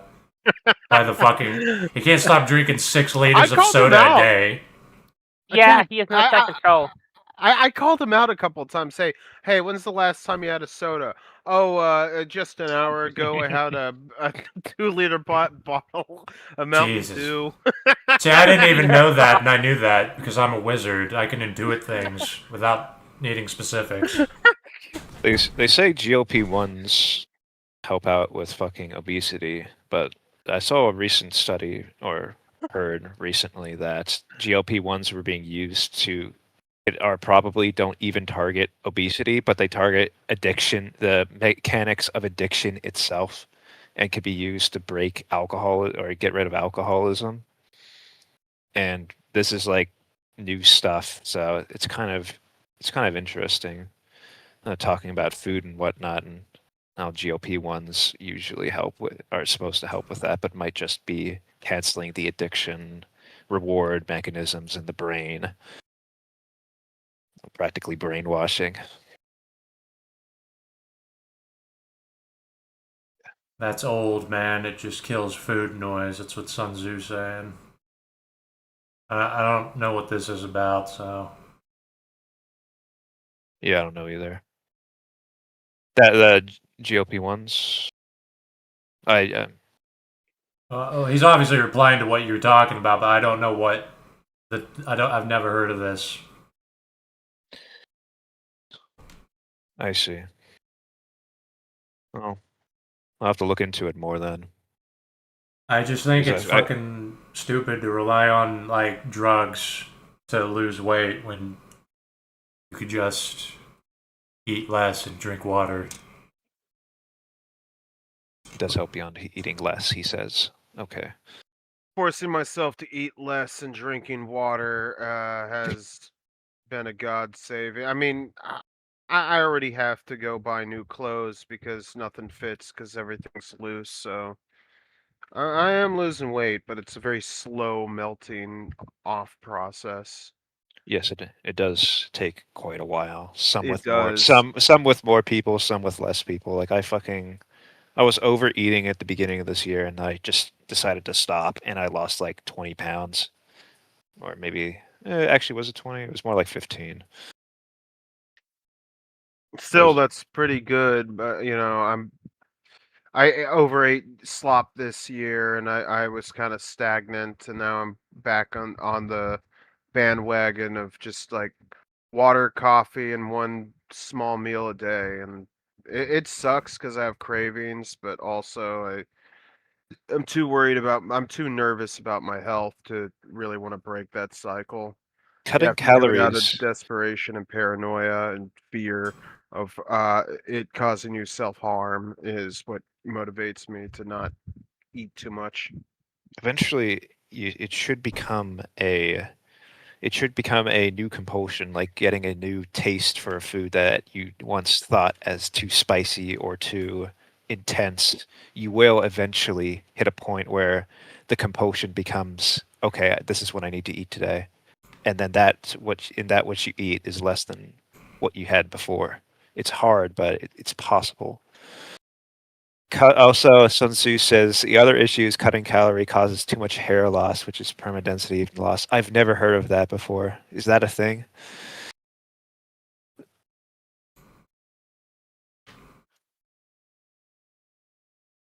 Okay. What's the thing? Hair loss on diet. I've Hair never heard loss of it. and diet. While I'm not. dieting, I've never heard of it before. Yeah, I mean that's news to me, but it's not. Yeah, Yeah, it's not just. what kind of hair loss is it? Male pattern baldness, the other forms, and I can't remember the exact scientific name. So, density loss. Okay. Hmm. Yeah, it's not even just about. Yeah, it's not as simple as just. When I say eat less, these people are literally eating genuine garbage by like the mountainful. Would have When shocked a person 400 years ago. like I what did I eat yesterday? I ate a plate of chicken parmesan. I had a peanut butter and jelly sandwich, two packs of ramen noodles. Uh, I think that's it. All I ate today was well, for breakfast I had a piece of deli meat wrapped around one slice of deli meat. I think it was like buffalo chicken sandwich thing wrapped in a slice of mozzarella cheese. Just one slice of each, and I ate it. And then I didn't eat anything until just an hour ago. I had a big old bowl of leftover spaghetti and meatballs, and I've been drinking coffee and water all day. And it's been like that for the last several days, and I do feel kind of all right. Like my body's getting used to it, not having hunger crashes anymore. That's good to Like hear. I don't have those cravings. I don't know. I just How do you guys deal with cravings? Sorry, Dex. um if I'm actively trying not to eat, well, if I can't focus on something, I'll probably try to eat something that's low in calories or drink water or something. But I'm not. I'm mostly. I mostly have a problem with people that complain about being fat and actively sabotage it in blatantly obvious ways, or people that just are extremely fucking disgusting and pathetic, like that they throw away tons of money, like door dashing from Sheets, gas station food.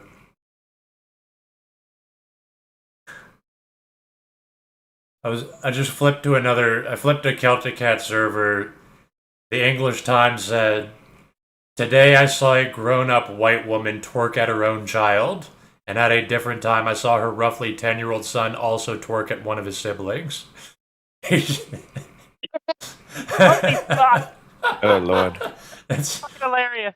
Like that's all he needs to state is the observation, and then I can already impart all the meaning from that.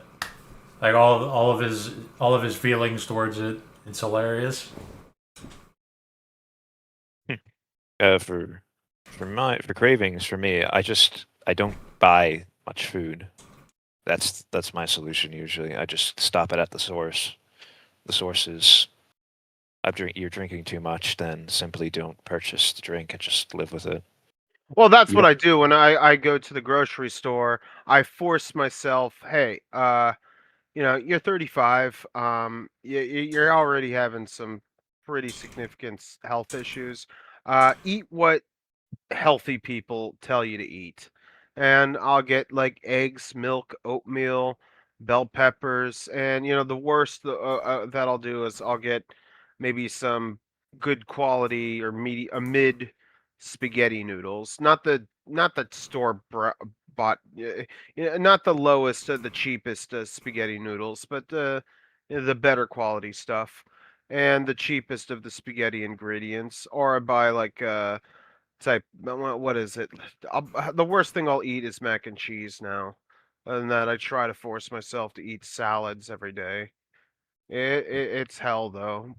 It's hell because you're forcing yourself to eat something that you don't find particularly appetizing. But when you psychologically think this is my only fuel for survival and everything else is just toxic garbage, and you force yourself to hate stuff like ice cream and pizza and whatever Oreos and whatever slop exists around you, um, yeah, Oh, that's what you I do. suppose it's always good to do that, but the body is incredibly adaptable. But you shouldn't grow to just hate that stuff too much because Oh, I'm eventually a hypocrite. it, Yeah, I'm a sorry, hypocrite. Don't get yeah. me wrong. I mean, I have a freezer full of popsicles, and I also have a box of White Castle shooters. Yeah, So it's have to have, I should say, good spending practices and good saving practices to mhm. make an analogy. You have to know when to cut it and know, so that you can at least have you're not suffering consistently. That balance can be hard to maintain. Quinoa and I guess chicken protein. I mean, there is cheap protein out there. Quinoa, I guess, I kind of view as like it's more expensive than rice, but it's kind of a miracle food. It does fill you up. It is healthy. I mean, I know excess male would disagree with me, but it's better than eating just plain white rice. Mm. Um, uh, I have a thing for mozzarella cheese, which is a bad habit, Yeah, but that'll get you quick. I love oh mozzarella yeah. cheese. Yeah. Mozzarella cheese is heaven sent. But it's hard to eat healthy when all the healthy food rots so easily and it's expensive and you don't have time to cook it immediately. Yeah, the price aspect and is another limiting factor. Some people simply cannot afford to live and be healthy, which is a sign of decline. Yeah, but you don't have to. I mean, you can. It's not. You can't be super healthy, like top notch. But you can kind of force yourself not to be a fat fuck. I agree with Dags there. You definitely have some control over it, and I mean, you should aspire to save money as much as you can on like not spending on things that perish. Like but you can enjoy food too, because I mean, like I eat white rice just because I enjoy the taste. The chicken, white rice, sour cream, and sweet Thai sauce is one of my favorite meals, and it costs nothing. Recall your old stir fry recipe you had on one of your channels. That's too I much went pain in the I, ass to I, make. I like that video. I understand what disgraced liberal is saying to go from one extreme to the next, but in terms of dieting, I mean, I don't know. I gotta view food as a sense of fuel. I mean, I have my other copes keeping me going, but yeah, food and me have had kind of a bad relationship for a while. But I understand where he's coming from, I guess. Well, But actually, with the chicken and rice I described, I use only one chicken breast for like a big pot of rice, so it's like a bunch of small pieces of chicken. So it's it is really good, but it is also like a low calorie, pretty healthy meal. I gotta learn to make some soups and stews personally. I feel like I that'd be a great yeah. boon.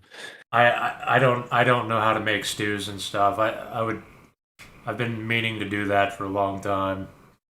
Yeah, I just get the store bought stuff, which does a very good job. But Yeah, but it could eh, be so much cheaper. it could be so much cheaper and so much better. Considering that not even the soup brands that I buy from are slowly diminishing in quality and ingredients ever since COVID. My go-to, at least, they stopped selling the corn chowder that I liked. the go-to soup that I absolutely love is wedding soup. Italian wedding, yeah, it's good Italian wedding stuff. is the best soup ever. Yeah, Never had it. You never had wedding soup? Oh, Don't think I'm so. sorry. you try it out. You gotta try it. You gotta try it. When Wolf recommends it. Italian wedding soup. Yeah, I mean, it looks like it could be good. I would definitely eat it if it was in front of me. But It doesn't sound appetizing because it's like no, it looks little. good. I would eat this. Yeah. It's like meatballs and spinach in like beef broth with a little bit of these little circular Are those pebble are those lentils? pastas in it. Like it's not lentils, it's these little it's kind of like a starchy, I don't know. It's a pasta in it, but they're like little balls. I mean, I would eat the shit Uh out of that, especially with these meatballs in it that I'm seeing. yeah. I think we've had it from scratch. We've made it from scratch before in our household. I'm pretty sure. Yeah, I've never really done it. Like, it just seems like kind of a pain in the ass. But I just get boxes of chicken or Lipton chicken noodle soup, which is shit and overpriced for what it is. I would rather just make a fuckload of homemade chicken noodle soup because I mean that would be way better and you can and cheaper. But it's not just about like saving money for me. It's also about how much effort is it to make food. Because kind of my ceiling is doing stir fry, having the chicken and rice with the cream and the chili sauce, and a lot of times I'll bake 2 or 3 potatoes for half an hour, take them out, butter and salt the skin, put it back in for another 30 minutes, and then I'll fry 2 eggs and eat it with a bunch of butter and salt and pepper. That's kind of my ceiling for how much effort I put into things for eating. Well, some people like can't do have the knack for cooking, but it's a pain in the ass. I mean, like I understand why people would rather be like MGTOW Cowboy and eat out and just consume shit because it's a pain in the ass on top of being a wage slave to buy your food, figure out what you want to eat, prepare the food, cook it, and just getting it all together. You're spending all this time in the kitchen. It's just a pain in the ass, honestly. Well, another thing is that I can't I psychologically don't believe I can afford to fuck up meals. It doesn't feel good to throw away food, so I'm a little I've hesitant to had that happen to me. yeah, like I'm hesitant to branch into new recipes. I don't know how it's gonna work if I try to do chicken noodle soup. I think I've tried it before and it didn't really work out too well. I bought the egg noodles and stuff,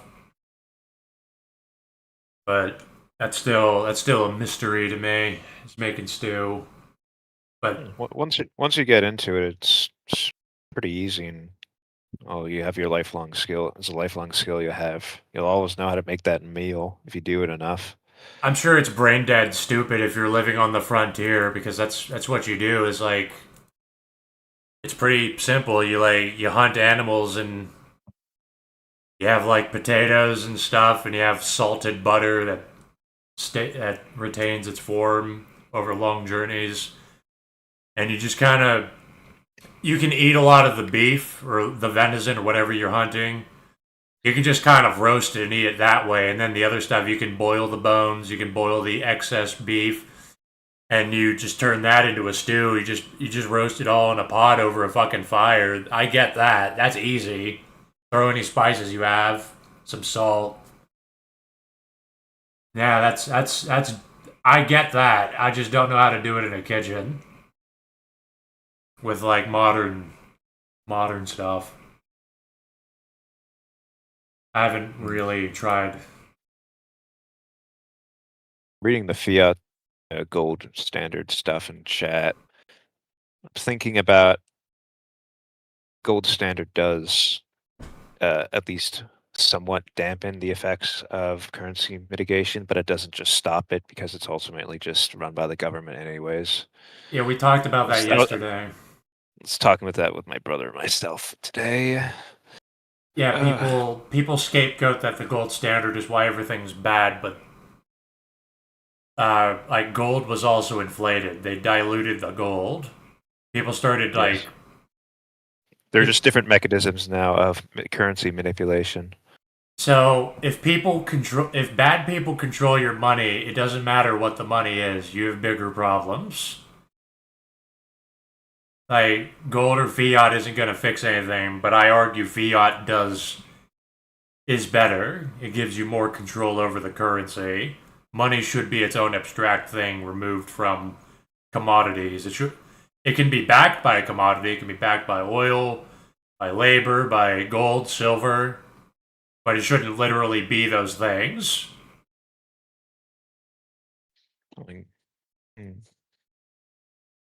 Like it's just that Americans are retarded, so I know some people are like the gold standard, but most Americans are retarded and they think fiat is evil, the government's objectively evil, that's why we should let it be weak and let it be corrupted by capitalists, because people that have money are always right and they're good and moral people because they have money because they gave back to society. So when they corrupt the government, it's actually good. Oh, wait, why is our currency inflated? Why do we have infinite debt?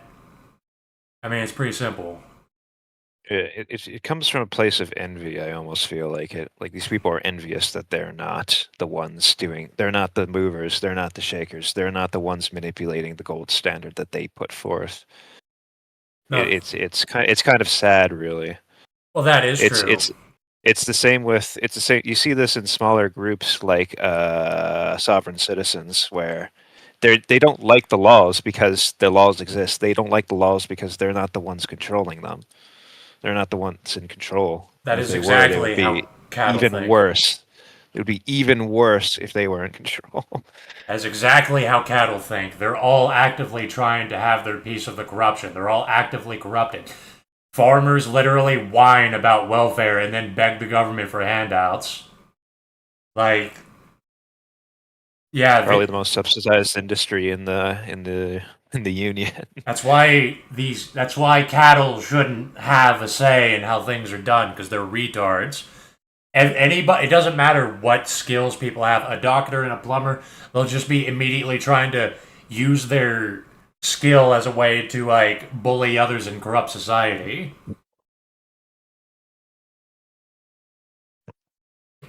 These people, at least with the Chinese government, like I said, they force them to like read some philosophy in addition to learning an actual science and a useful skill. You can't say the same about fucking capitalists, who ironically are just a bunch of inheritors and lawyers and useless fucking people that you're carrying on your back when you're a wage cock. All they care about is just They can't conceptualize the greater system of the world. They can barely do empathy or hypotheticals. They can barely do abstract thinking. How could they possibly conceive of a fucking society? And like the consequences of their actions to other people.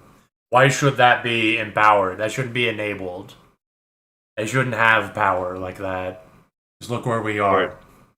Or it shouldn't be a way of people achieving power. It shouldn't be a mechanism that the actual actors should be using, I'd say, personally, because you could just end up doing the AI slop spam. AOC's having is dating your politician that we're railing against kind of stuff. Yeah, Because then it just becomes even more corruption falling down farther and farther and farther. that's always what democracy and egalitarianism has always been, is that whoever controls the social engineering just decides. Whoever controls the social engineering and the institutions of power that also select for who gets to make the decisions. This is ultimately what decides democracy. The masses, that's just like a trick to make people think they have a say in how things are done. But these people don't even have thoughts, they don't even have beliefs. They just get told what to think. They're just slaves to consensus. And consensus can be anything. You can make consensus anything with scientific institutions, with the money, with media, with the law. Any bastard bitch. Rating starts. Sup, esoteric gooning. Oh, everyone seems awfully quiet tonight. No, we've been talking. It's just I just finished a short monologue. Ooh. Anyways,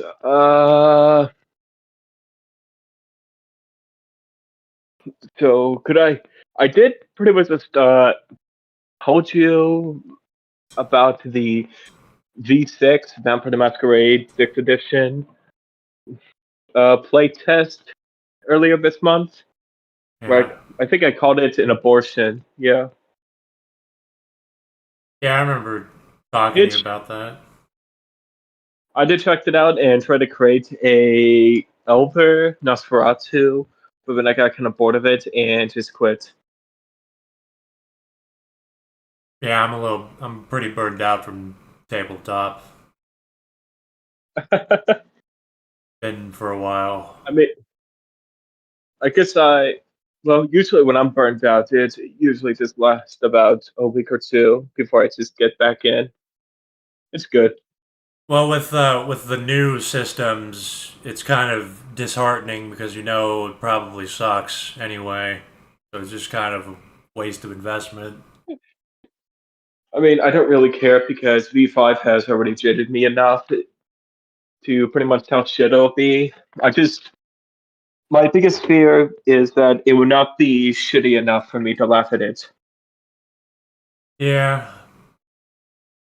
I've not even that big into World of Darkness and that area of games, but I've even heard bad stuff about it through fucking cultural osmosis.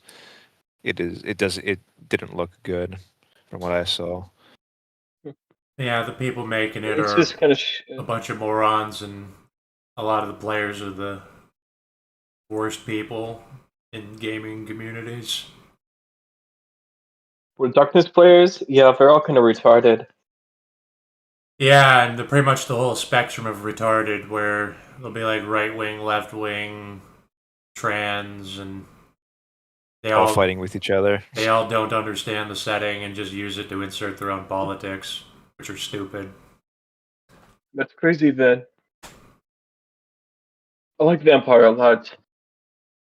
I mean, one of the best things about Vampire is that usually, kind of, you have to go and just completely kill your politics, and then think about being something else. Though, like one of the best plot points about Vampire, at least pertaining to the Beast, is how pretty much can you go and remain to be human, pretty much despite the fact that you are slowly just slowly having your humanity wither away, actually having to go, of course, and just not really be a human at all, but instead a mere husk of one.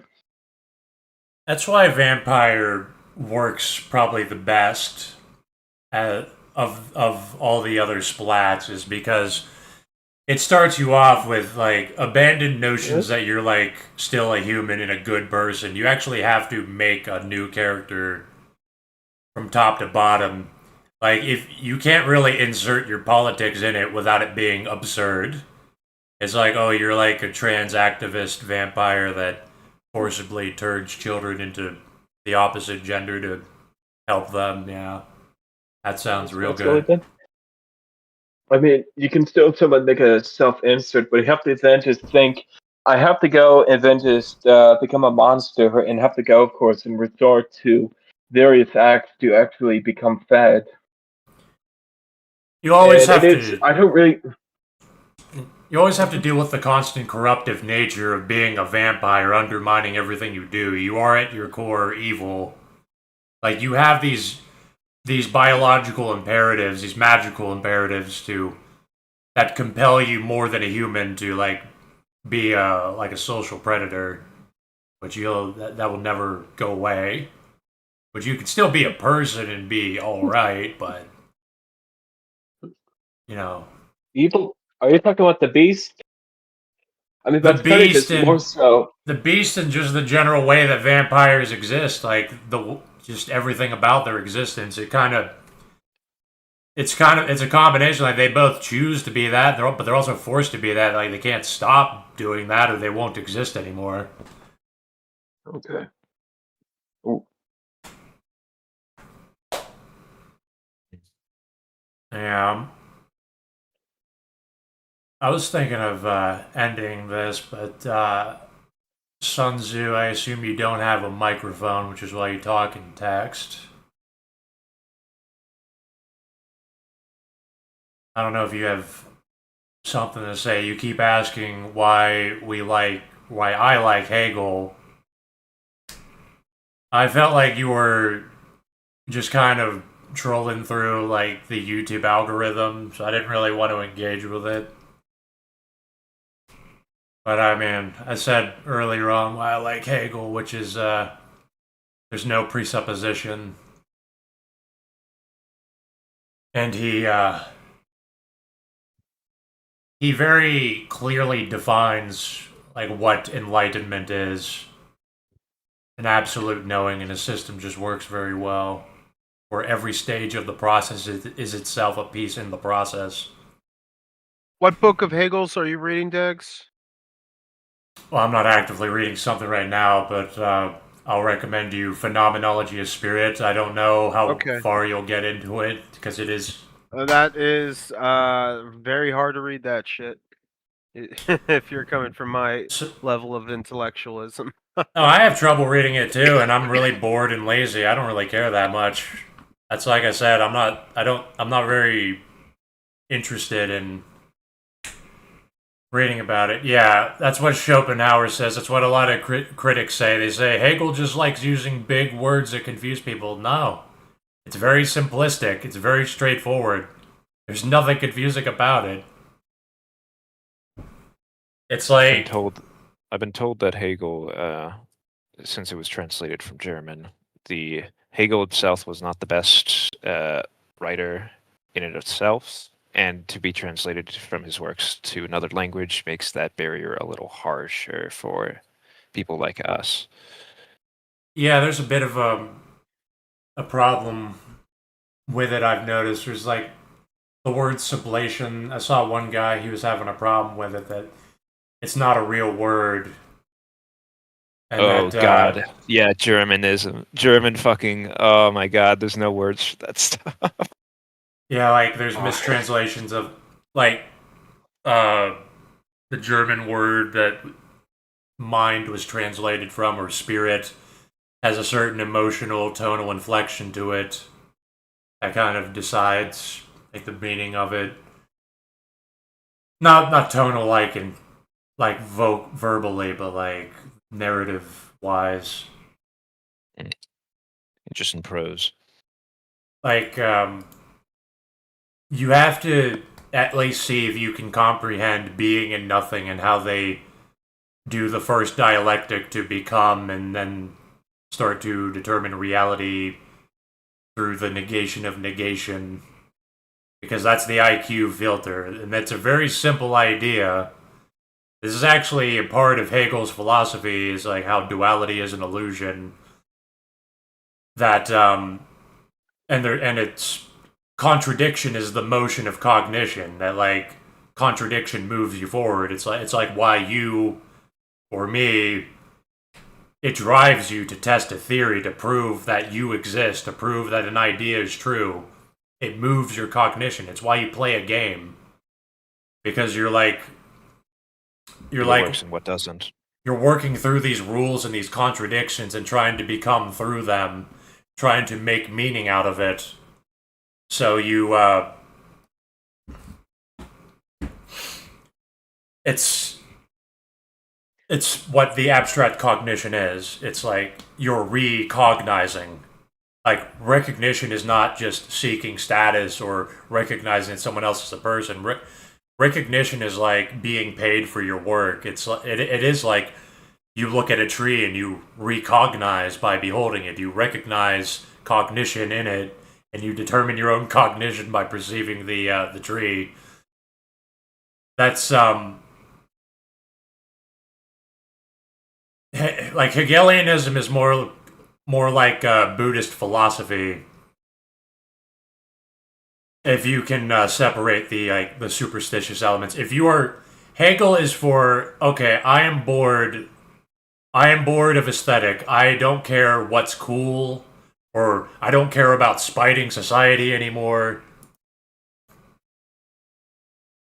It's like, what's the truth? What is true? I don't care how boring it is. I just want the straight truth. That's when you want Hegel. You want the boring, straight, unaesthetic truth that comprises reason.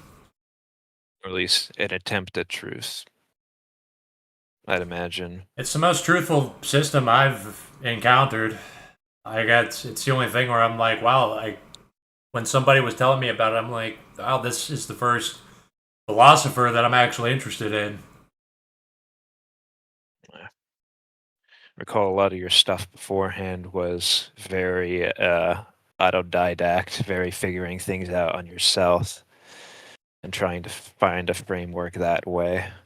Yeah, it was basically being very analogous, like using God and the Bible and science and stuff. But what Hegel does is he gives you the actual abstract categories that you're already thinking through, you're already using in your everyday speech. It's like how the military or video games, they use the word objective. What's the objective? It's this fixed thing that is constant, that like whatever our subjectivities are doing, it is revolving around this thing, and the objective was itself cast and created by subjectivity. The subject is the object is the subject. They're one and the same, or else they wouldn't be able to interact. Everything is one. And you don't really have to read Hegel. I would recommend Antonio Wolff on YouTube, because he helped me understand it. He even debates people from a Hegelian perspective, and he's kind of a smug asshole, yeah, but it's a bit warranted, and he deals with a lot of retards, so eventually you do start talking that way. You start being a smug asshole, because few people even read Hegel, and most people that do are blatantly wrong and insane about it. Yeah, I've back when I browsed like lit back in the day, that was definitely something that was on the mind back then, specifically with Hegel. And I knew a lot of people, but I tried to understand it back then. I was like, okay, I'm not going to get a very good nuanced take about this stuff, and I physically cannot. And I've heard from everything, it's physically hard to parse through yourself. So it is truly abstract. It is like you kind of have to be a scientist. You have to kind of be a curious thinker that has become wise to enough things in the real world before you can even comprehend nothingness or being in the abstract sense, and all these purely abstract thought processes, like the dialectic. Yeah. Getting into the more abstract things might have been a little too tough at me at that age either. That was a while ago at this point. I think Feels Hegel like another actually. field. I think Hegel actually says the simplest things are the hardest things to understand. Like which is what he does. He is simple and precise, and nobody can grasp it because nobody can. People can't even fathom death, and death isn't even innately what nothing is. It's not like dying. It can also be living, which is why people want to die, because living is nothing, and then dying is being.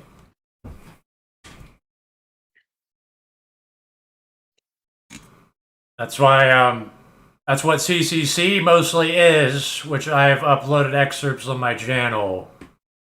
Is me trying to I'm trying to do like the Nagarjuna, where I'm trying to show people what they are not. Like, people think we're the brain and its neuropathologies and our emotions and our memories. Actually, we're not. And I go through that and I say the mind, we are the reason, the mind, which is not inherently anything. Get to finish CCC. I'm still working through it personally. Or just if you have, well, you have the physical book, but Yes, I have the physical book. Also, oh crap, am I even going to be able to? If I were to do spell checks, which I said I was going to do, would that possibly even like would? By the time I'm finished, reading it, I should have taken you up on that offer because I was hilarious. I was absurdly wrong about spelling and grammar in the book. I'm still finding typos. I had so many typos and like repeating sentences, like I was having a stroke writing it. yeah, it's fine. There's always the second edition, and I'll parse through I have the hardback copy, so. I cleaned a lot of it up before you bought that, at least, but okay. I just kind of make additions based on the date. Like, the last edition was edition 26/8/16 using the Japanese system, which is better for computer hardware. Right now, I have to go. It's been a good stream so far. No, thank you. I was glad to have you on, and I was done anyway. I was done like 10 minutes ago. Of course. All right. Goodbye. Take care, Oak. See ya, Oak and Brent and Wolf. Thanks, Dags. Hey, Dag. Glad to have you on. It was a Appreciate good ya. chat. Appreciate you too.